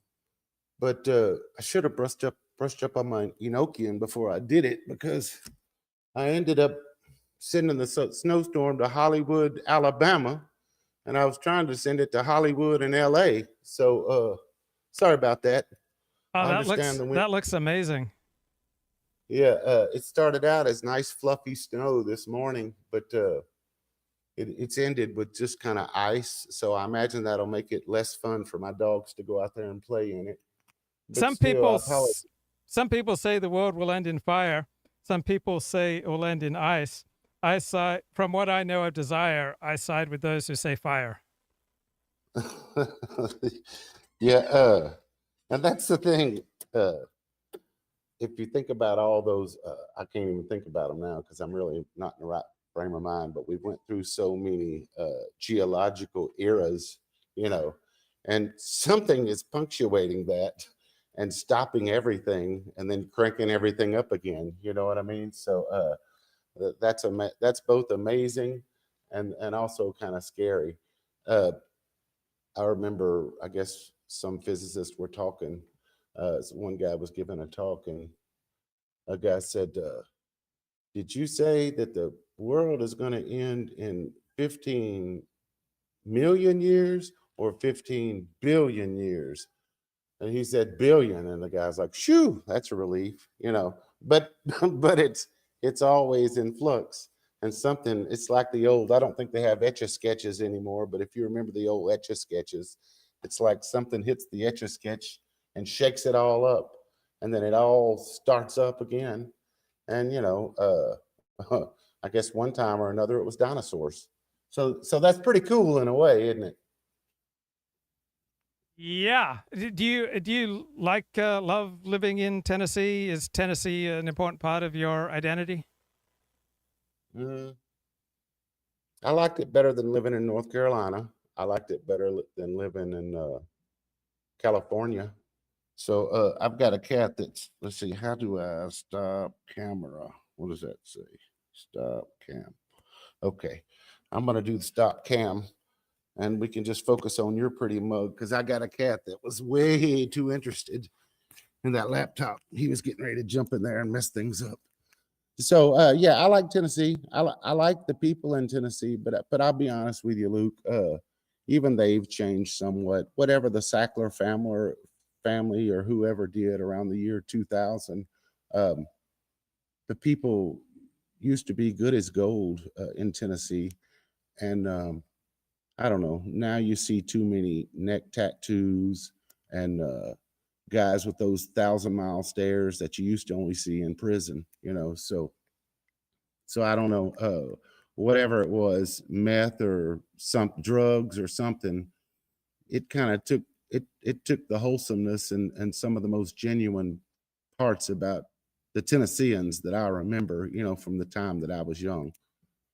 Now maybe that's just me, you know, thinking too fondly about times the way they used to be. But you remember how it was, say, in the 70s, Luke. There was pedophiles. There was a lot of shag carpet and shaggy bushes. But the people were genuinely, you know, good, you know, simple times. I don't know. Let's say someone develops a problem with opioids. Do you tend to primarily blame the person who develops the addiction, or do you primarily blame the manufacturer, or do you blame an equal combination? What's your orientation there? I don't know who's actually the pusher. The pusher is that guy that they're going to see in every 30 days that's giving them those refills. Surely So to God, you blame the doctor. Yes. Yes. And let's Wouldn't say you? no, but I'm not sure I'm thinking it out loud. So many people got considerable benefit from taking OxyContin, and they did not develop a problem. So let's say a doctor prescribes Oxy, and just for discussion's sake, 9 out of 10 people take it without a problem and go off it without a problem. And then one person develops a disabling addiction. So in that scenario, then I would primarily say it's not the doctor who's at fault. You're right. There's more to blame. There's that underclass that you speak of every once in a while that sure does get the word around, you know, whether it's how to defraud the government on PPP loans or which new drug is the best thing on the street. Strangely enough, the one that kills the most people is the one they gravitate towards. Isn't that strange, Luke Ford? But you also would have to put some blame maybe on those pharmaceutical reps that had those 6-figure expense accounts and they convinced those doctors that whatever it was, the Sacklers or whoever was selling, was a cure-all, was a panacea. You know, when you say, so we can agree there's a lot of people to blame, and I don't know what the lay of the land was in LA right around 2000, but right around I think it was 1999 when the FDA approved direct to consumer marketing. So we started seeing those ask your doctor if drug XYZ is right for you. So from that point forward, you had the cart pulling the horse, you know. Now everybody was telling the doctor what he wanted, and they just played along. They like seeing those waiting rooms full. But by the same token, they should have noticed with the neck tattoos and the glaze over their eyes. They should have noticed. You know what a junkie looks like, Luke. Right, but someone looks at a junkie and one person blames the doctor, another person blames the manufacturer, another person blames the junkie, another person blames the junkie's parents, another person blames the junkie's community. It's not obvious where the blame lies. Mm-hmm. Well, they places like Huntington, West Virginia started having direct flights on Allegiant Airlines from like Fort Lauderdale, the hub of all that shit, where the doctors were playing it the fastest and the loosest. Direct flights from places like Huntington, West Virginia, down to Fort Lauderdale, Florida, and you know, there was a whole hillbilly heroin pipeline developing there, and everybody just played along. All the doctors played along, all the Walgreens, and I don't know what your drugstores are there in LA, but after the FDA approved that direct to consumer marketing, the year later, all the drug stores scooped up the most prime real estate anywhere that you can think of had the highest traffic count. You know, maybe they didn't get Men's Chinese Theater or whatever, but everywhere they could, they made sure that they made themselves visible. So they were all in on it. That's one of the subjects that makes me feel like somewhere along the way, we the people became we the corporations, and I wonder how we're going to roll that back. You know, whether Luke Ford thinks we should roll it back. Can he see? Do you agree with me that the companies and their bottom line and their shareholders have become more important than the 350 million people in America? There's something to that, and I never thought this way. My natural inclination is towards let it rip, free market, libertarian economics. But yeah, go ahead. It's the same way you and I were thinking. Where some of the statements we were making in our last discussion, it almost sounds theocratic. You know, it almost sounds like something a monarch would want to dictate. But what you got to do is realize that it can't go on in this direction, and something is going to replace it. This fruity ass rainbow liberalism isn't going to go on forever, because you see, it creates a woke fighting force that probably isn't even that strong. You know, so I would think people like you and me, David, Elliott Blatt, whoever, we're just trying to do a preventive happy medium. We don't want to see it be a theocratic nightmare. We don't want to see it be an Amish nightmare. You know, we'd like to kind of keep some of the things that we've gleaned from the Industrial Revolution and beyond, you know, without totally retarding the country. But I keep thinking back to what happened with the great Iraq culture in, say, the 10th, 11th century AD, where they had done, you know, they had named all the stars and given us algebra and the concept of zero and all this fun stuff. And then they were taken back intellectually back to the Stone Age. So that's what I don't want. You agree with me there, Luke? Take it from there if you could. I don't have anything. I didn't sleep last night, so I don't have anything further on that point. Do you have another point or two to offer us?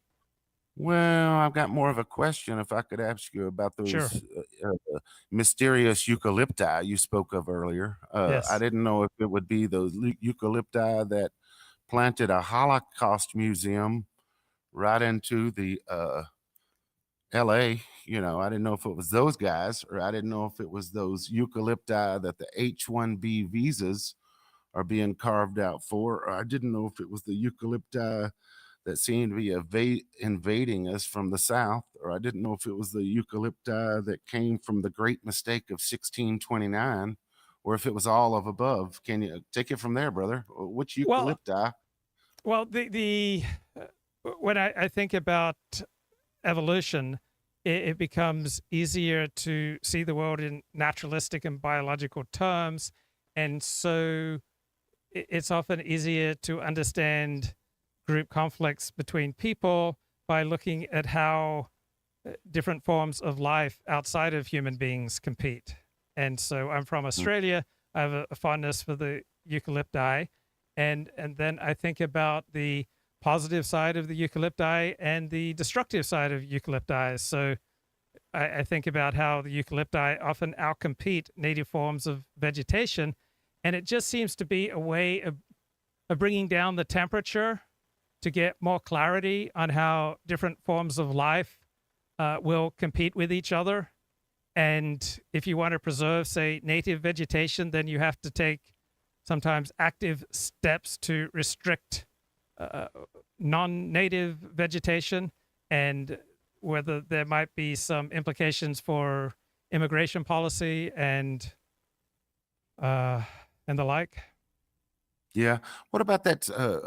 I know you're a little bit taxed from the fire, but I remember you played an image of some screaming Karen yelling, calling some other woman a white lady, when it was obvious we couldn't see the lady that was screaming, but she was white herself. Yes. Yeah. Those Yeah. are the So worst kind of people. yeah, it's interesting when people don't side with their own. I just watched a great Netflix series, Primeval America, and it was about brutal life in the West. I'm guessing, is it like the 1870s? And thinking about how, yeah, usually people do best with their own kind, but sometimes some people get really sick of their own group and they do better with a different group or with a community where there are diverse groups. And so pretty much everything that I think about reality is embodied in this TV show. So you see this, one of the protagonists is a Mormon woman who is not very happy with the Mormons. And she is quite happy to flee the Mormons, and she instead joins an Indian tribe. And yeah, and I recognize that sometimes, particularly when you're younger, you want to get away from your own kind. All right, you want to date an Asian, you want to live life differently, and sometimes there's much to be learned and much excitement and stimulation from living in a diverse community. And then I would assume when you get married and have kids, you probably want much more of a regularity and a safety. But people who don't have kids, we're constantly looking for excitement, and you're more likely to find excitement in diverse places. A sprinkling of diversity, Duvid, please feel free to call in if you'd like, Duvid. A sprinkling of diversity, not a dollop, not 3 dollops like Duvid has where he lives. I don't know. That's one thing I would like for us to maybe talk to the Big D about one time, because there's the effect, on Duvid himself, and then there's the effect on all the services that Duvid might need someday, Luke Ford. The effect on the library and the school system and the hospitals and the emergency rooms, that sort of thing, the grocery stores. That's the effects that really grated on my nerves when I lived in a certain community, was the way the aisles at the grocery store were always clogged, with 2 ladies sitting there jawing back and forth, or you go to the movie theater and you can't get through one damn movie without people yelling back at the screen. yelling back at the screen as if the movies are interactive. That sounds a little hypocritical to say, me calling into your show, me trying to make it interactive. But I would be in these movie theaters, and one little fella, one little jogger would go up there, creep up in a low crawl to the exit door. He'd pop that door open, and you'd see 15, 20 joggers come in. You know what I'm saying? The damn movie was only 99 cents, Luke. Let the man make $1 at the place. Why do you have to strip him of all his profits? Come back to me, Luke. Yeah, so growing up as a Seventh-day Adventist, none of my friends, I don't remember my friends doing that thing where one person pays for the ticket, goes in, and then props the door open for everyone else to come in for free. But I do notice this type of behavior occurs quite regularly among various ethnic groups, while it would have been considered just gross in my Protestant upbringing. Mm-hmm. Yeah. I mean, I don't want to say that black youths are exclusively. Yeah, don't mention any particular group. No, because I had plenty of white youth friends, and we learned plenty of bad habits. So nobody corners the market on that. But there's only one community that seems to treat everything around them as disposable, and it grates on you after a while, even if it isn't necessarily, let's say, so bad on your street where you can't walk out after dark or whatever. It still grates on you. The trash, the debris blowing in the wind, all that shit still grates on you. The cars, too many cars on blocks, no standards. If anything, it's a race to the bottom. So I don't know. I don't think LA is to that point. And I was going to ask you, everybody it seems to be shit on Mayor Bass Day or whoever. Although it seemed weird when they did all of a sudden get all together. It seemed, I don't know. It seemed too contrived when they were all there together about an hour, and Mayor Bass would say, and now I'm going to have this person come on there, and it was the LGBT fire chief. She'd get up there for 150 seconds, and then it was the next jerk off and the next jerk off. So on that, I heard one guy on your little, as you were getting the news for us, one guy was like, where are they? You're supposed to be seeing them together. And then I saw them together, and it was so shitty. It was so contrived. It was like ordering a Happy Meal or something at McDonald's. Yeah, I get it, because once you get a taste for the real talk that you can find on talk radio or on the internet, the contrived talk just becomes grating. Yeah. And I don't know, you were given Channel 11. Of course, I don't live out there. So you're saying at least Channel 11 is running out there risking life and limb. But I would say all four major TV channels in LA are doing the Lord's work. They're all live streaming, often for hours without commercials. I mean, they're doing a great job. And they're not increasing ad rates, and they're not doing it for any sort of Nielsen ratings. No, I don't expect people to be pure. Everyone's a mixed bag. You're a mixed bag. I'm a mixed bag. I want them to prosper. I don't care if they benefit their career or economically or whatever, but I appreciate good work. Right. Those fellows on Commentary Magazine, those neocons, they were admitting that NBC got caught flat-footed. CNN got caught flat-footed. If anything, it was X that was breaking, I guess, what was going on. They were saying Tuesday night and Wednesday morning might have been the impetus of this whole thing. Tuesday, the fire started. Right. So they were saying that the media, those guys were saying that NBC basically has a lot of resources at their disposal, and they were all focused in some other directions.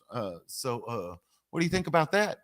It's almost okay. This is how I think about it. So if you have a spouse, you can find 57 things wrong with your spouse, but the happiest people I know regard their spouse in overly positive terms, and so you can always find flaws. That's really easy.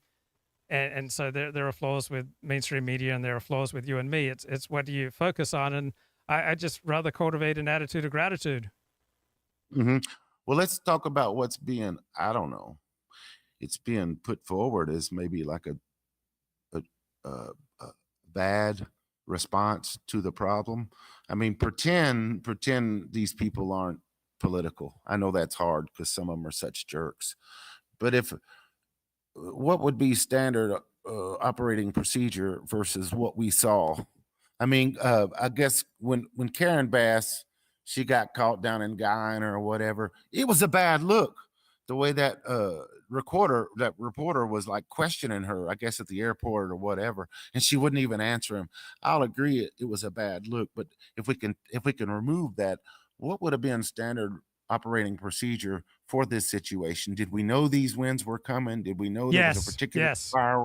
Yes. We knew that this is like the third driest season ever in Southern California history, and we knew that we were going to get winds that would be more intense than any we've had in over a decade, and we knew that many days in advance.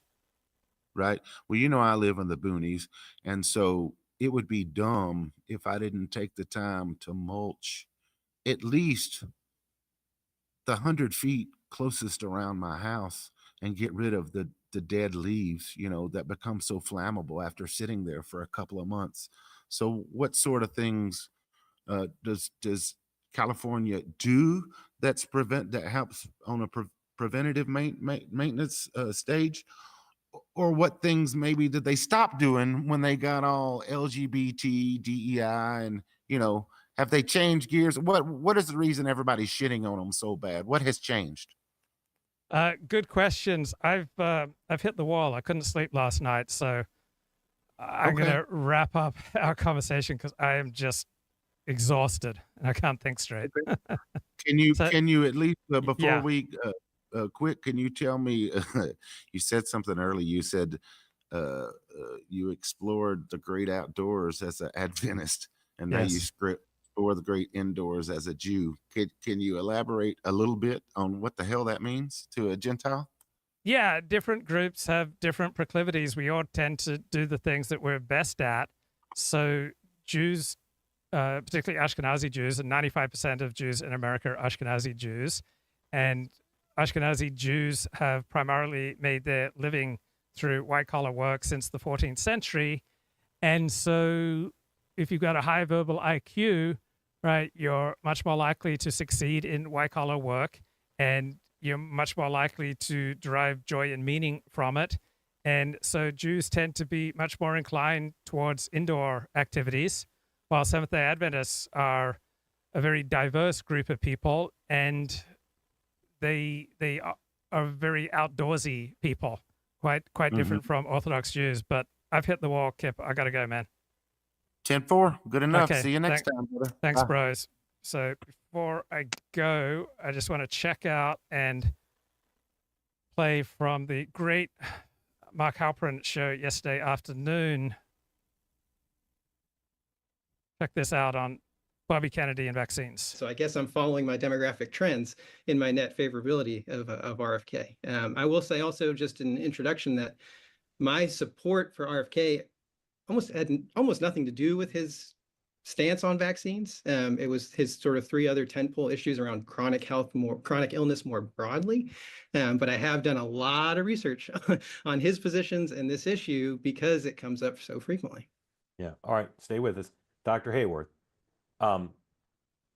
For a lot of people, it's a little scary to think that these issues are on debate. They'd like to think that doctors and the medical infrastructure in our federal government knows this vaccine's safe. If this vaccine's not safe, we're not going to give it to your kids. And yet, spurred on by both COVID and Bobby Kennedy, there's now a widespread belief amongst, I would say, tens of millions of Americans. You see all these problems that kids have post-COVID vaccine, and they say, sorry, we just don't trust that these are safe. So just talk about sort of the broad issue of the challenge public policymakers have now in dealing with these issues. There are a lot of strands to this, and I raised two children in the 1990s to 2000s. So I do understand some of the issues as a parent as well. I think the spur for this was indeed the COVID experience. And there were so many aspects of our nation's experience with COVID, from where did this virus arise to how do we deal with this illness at a time when we didn't even have the option of vaccines, but obviously various forms of potential remedies were being discussed. Some were being prescribed by physicians. There was obviously suppression of information that we know about, suppression of inquiry.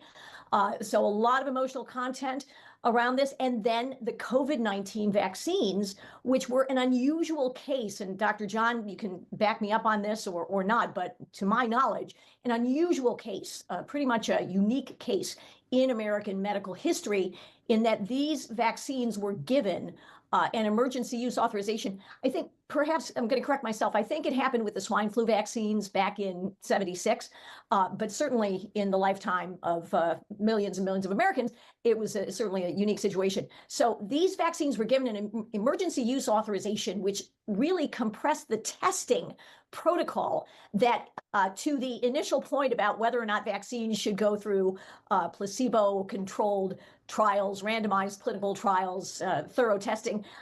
Most vaccines on the American market actually do undergo. They are required to undergo that kind of testing.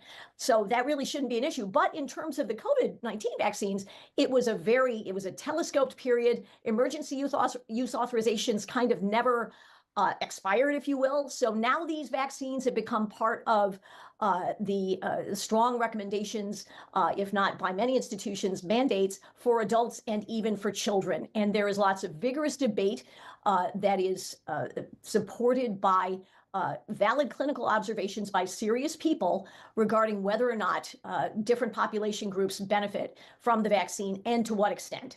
So parents become concerned because RFK Jr., who has gained prominence because of politics, not so much because of his views, but because of Democratic Party politics, if you will. And then he became part of, obviously, this populist movement that prevailed with President Trump.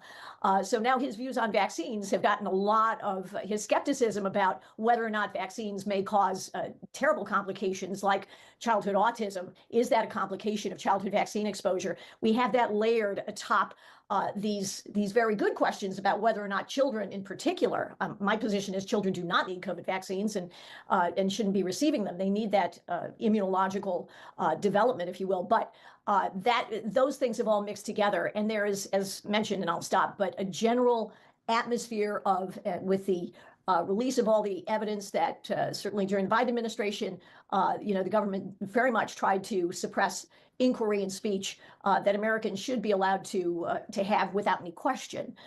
So I think all those things have come together to create this sentiment that of skepticism, and that we need to shine a bigger light on the vaccine question in general. John. Mark, yeah, I'll just add, I think the point around COVID is, as Sean would say, cannot be under or overstated, whichever one Sean decides.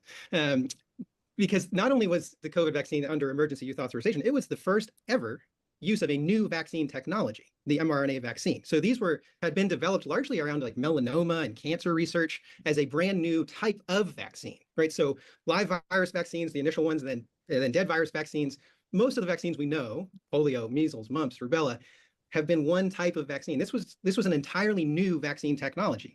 And that is where I think a lot of the concern came around about pushing these out so quickly to every group. And even Dr. Fauci has come out and said, well, actually, we kind of did know that some groups probably didn't really need them as much and others did, but we didn't want to confuse people the same way we didn't want to confuse people around masks and around social distancing. And we kind of made it up, the 6 feet thing. And it created this air of confusion, really. I want desperately to trust in institutions, but when it's like, the kids that were out of school compared to Sweden, just did worse. Dr. Fauci said, I made up the 6 foot thing. It's just like, well, when do we believe you and when do we not believe you for a brand new type of vaccine technology that involves messenger RNA? It's telling your cell to make the spike protein of the COVID virus.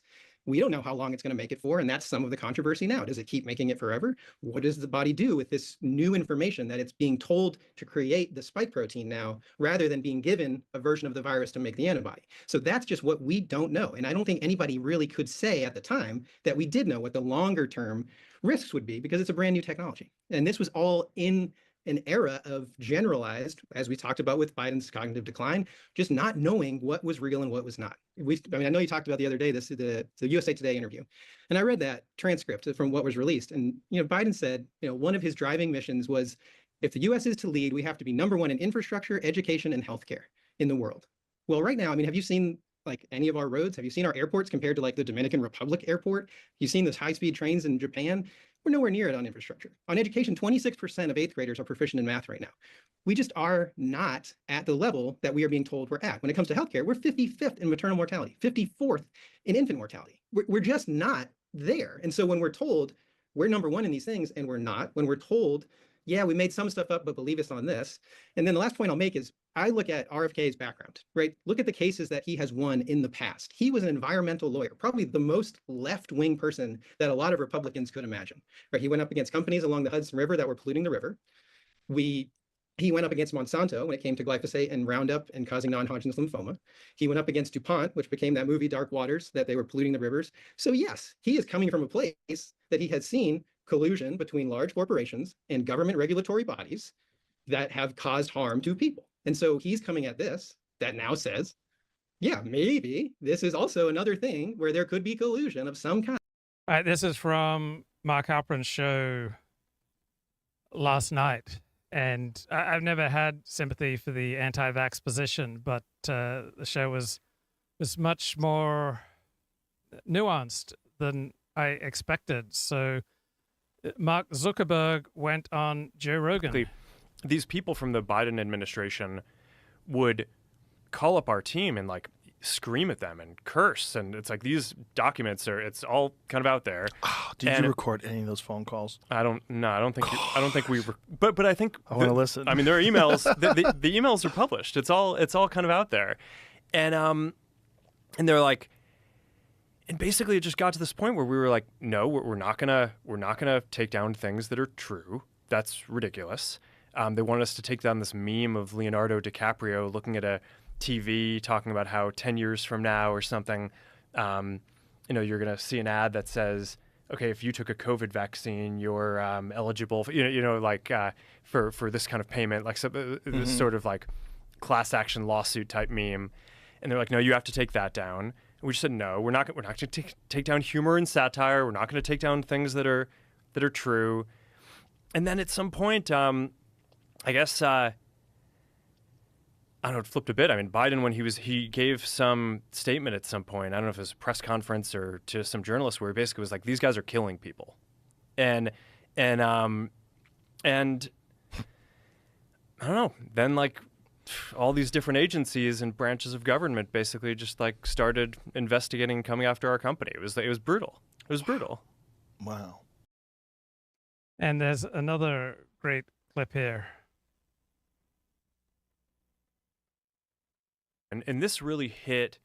It just became very difficult to kind of follow, and this really hit the most extreme, I'd say, during the Biden administration when they were trying to roll out the vaccine program. And I'm generally pretty pro rolling out vaccines. I think on balance the vaccines are more positive than negative, but I think that while they're trying to push that program, they also tried to censor anyone who is basically arguing against it. And they pushed us super hard to take down things that were true, right? I mean, they basically pushed us and said, anything that says that vaccines might have side effects, you basically need to take down.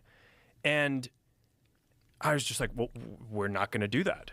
We're clearly not going to do that. I mean, that is kind of inarguably true. Who is they? Who's telling you to take down things that it was that talk about vaccine side effects? It was people in the Biden administration. And here's a pithy comment. The Joe Rogan podcast has become a sort of absolution booth where elites undergo 3 hours of ritualistic bro talk before being born again as the common man.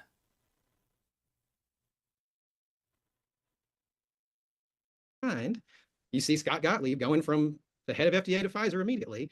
Maybe they're chatting, you know, maybe there's something going on here, especially in a setting which post 1986, there is a liability shield for all vaccines because due to the early 1980s version of the DTP vaccine that was deemed to be unsafe and pulled from the market, vaccine manufacturers said, hey, we can't keep making this public good because we're going to get sued so much that we can't, like, this distributor can't do this. And so post 1986, I think there's a lot more skepticism. You have a company, I wouldn't hire a plumber who came in and was like, hey, by the way, no matter how this job goes, you have to pay me and you can't sue me. Like, it's just sort of common sense at some point where you're going to question the company that has a liability shield and a fiduciary responsibility to shareholders rather than patients versus the moms who are saying like, hey, my kid like is just different now. And I don't know. I genuinely don't know. You hear Nicole Shanahan talk about it, like moms who are just like wanting answers versus the company with a liability shield as fiduciary responsibility to shareholders. It's like, well, it's not that crazy to be like, maybe we should question it a little bit. My kids got all their vaccines except for COVID. I want that out there. So okay. Nan, I want to say something I bet about Bobby Kennedy and the environment, and then we're going to go to your question. Yeah, she did. Sorry, I might have said something that was with all respect and with gratitude for that précis, which was thorough. And you're quite right about the many failings in American life that we have to deal with, including, yes, of our health results, despite our massive, the greatest expenditures in the world. Winning a legal case does not necessarily mean that a scientific principle has been either honored or established. The glyphosate connection to cancer being one of them, it's not really at all clear that that is the case. I know that that is in fact scientifically valid. Certainly in the Hudson Valley, and I am, by the way, I support RFK Jr.'s becoming the head of HHS. I think President Trump's nominee will have his feet held to the fire in various ways, and certainly I admire his passion for transparency and accountability. But his contentions about our local nuclear plant were not really borne out by the facts either. That doesn't mean you can't have a successful case, but doesn't render him infallible. So I just wanted to kind of make it clear. And also, just with regard to vaccines, Jay Bhattacharya, who's another nominee, obviously, he's going to head up the National Institutes of Health, has great content online responding to the question of, do vaccines contribute to childhood autism? And he cites some very good research that says at least the MMR vaccine, measles, mumps, rubella, is very reliable evidence indicates it's not associated with autism.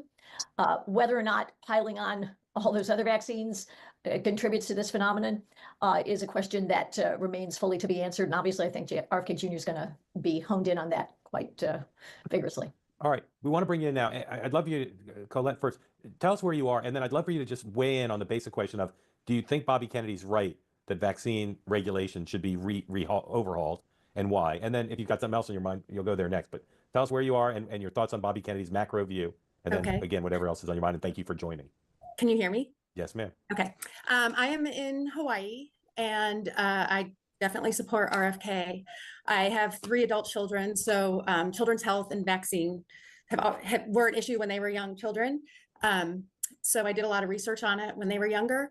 But my biggest point, and I think what Dr. John was talking about, and then one of the comments from, I think it was Adam maybe, who said, how could there be something complicit between the CDC, the vaccine manufacturers, or the pharmaceutical companies, and like the government institutions? And you correct me if I'm wrong, but the issue of myocarditis and the COVID vaccine in young men was something that there were rumblings from the data from Israel saying, oh, we're seeing something with young men and myocarditis. The CDC, the pharmaceutical companies denied it at the beginning, probably because they thought it was going to affect the other people getting the vaccine. Well, now, if you go on the CDC's website, they do acknowledge it. And they do acknowledge it, I think, on the boxes of the Pfizer and Moderna vaccines, that there is a possible net harm to young men. And actually, there's a Dr. Vinay Prasad who does a lot of, I think what he does, he looks at a lot of studies, and he did say that the actual risk of getting the vaccine for young men versus the risk of COVID, there was a net harm to young men getting the COVID vaccine. So it's hard to have faith in our system and the pharmaceutical companies and the CDC and the FDA when they knew this and they held it from the American people. And my son was one of those people. He was like, he was going to lose his job if he didn't get the vaccine. So that's very frustrating. And I think why people have so much concern and frustration with the way things are. Colette, do you think Bobby Kennedy has credibility as an advocate for changes in the system? Yes, I do. Where do you, what makes you think that? Where does his credibility come from? Well, I think his history, like Dr. John was saying, he has the Children's Health Defense Fund. He's always fought for children. I don't think that his mission is to like. I just feel like he has always cared about that. A lot of people who don't like him or aren't supportive of him bring up his personal life, and I just don't think you could do that, because if we based everything on someone's personal life or mistakes they've made, I don't know who we'd have in any position or most positions. But I definitely think I don't agree with a lot of some of his environmental views, but as far as children's health, I think he definitely and like from what I'm hearing, he doesn't want to get rid of the childhood vaccines. He just wants better data. It's just do better testing. And then I think that, Nan, you said something about these vaccines have all been tested and gone through rigorous testing. And I don't know if that's true for the Hep B. I heard that there's a lawyer who's working on that right now for an organization called ICANN. And some of the data, they only did testing for like less than a week to see the side effects of Hep D on young children. And like the other woman said, the Hep B in the diner comments, if you really think about giving a 2-month-old, or I think they give it at birth, something you can only get that's sexually transmitted or through intravenous drug user, and the mother does not have it, why are we giving this to our newborn babies? All right, doctors, and then David. Doctor, go ahead. No, and then go ahead. No, I was going to say, no, it understood completely. And I respect that concern. And, when it comes to accountability, I know that there's been testimony before Congress by an attorney who does pursue legal action regarding vaccines against pharma companies. But thing around what you just said, because it was very, very fascinating to me to watch the discourse around the polio vaccine in the last few weeks, to the point of Elizabeth Warren coming out and saying RFK wants to get rid of the polio vaccine. If you look at what actually was going on, a lawyer who had previously worked with RFK Jr. named Aaron Siri had filed a case with a completely different client, unrelated to RFK, looking at one of the 6 available polio vaccines for a specific safety issue with it.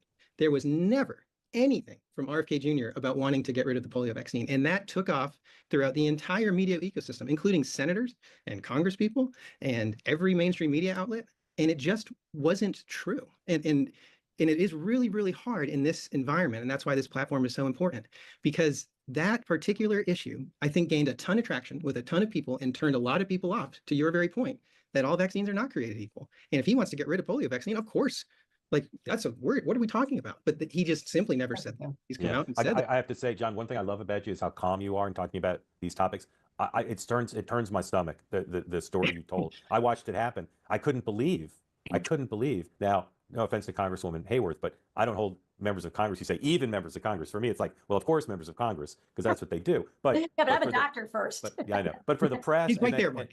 But for the press, I mean, to just say something not just false, but to undermine the reputations and pollute the New York Times ran an article. I think the New York Times ran an article saying that RFK wanted to very pull prominent. I don't know where it was in the hard copy, because what's the hard copy? But it was on the homepage of the website. I couldn't believe it. I don't trust the New York Times. Yeah. Well, after their Fruit Loops fact check, it was like, but I think it's an example of what people do around so many different issues when it comes to RFK. And if they're doing it for that one, you at least have to question, what else are they doing it for? What other things are we just not being told the truth about? And it's very, very difficult and frustrating as a parent first, as a doctor second, and as a citizen as well. Well, RFK Jr.'s made a lot of assertions, so it's a yeasty field.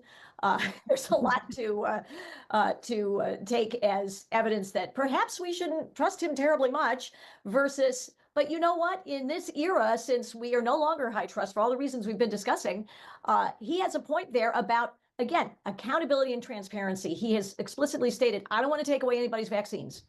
He has said, I just want to make sure that what we're doing is safe. And given our nation's COVID experience, and yes, the novelty of mRNA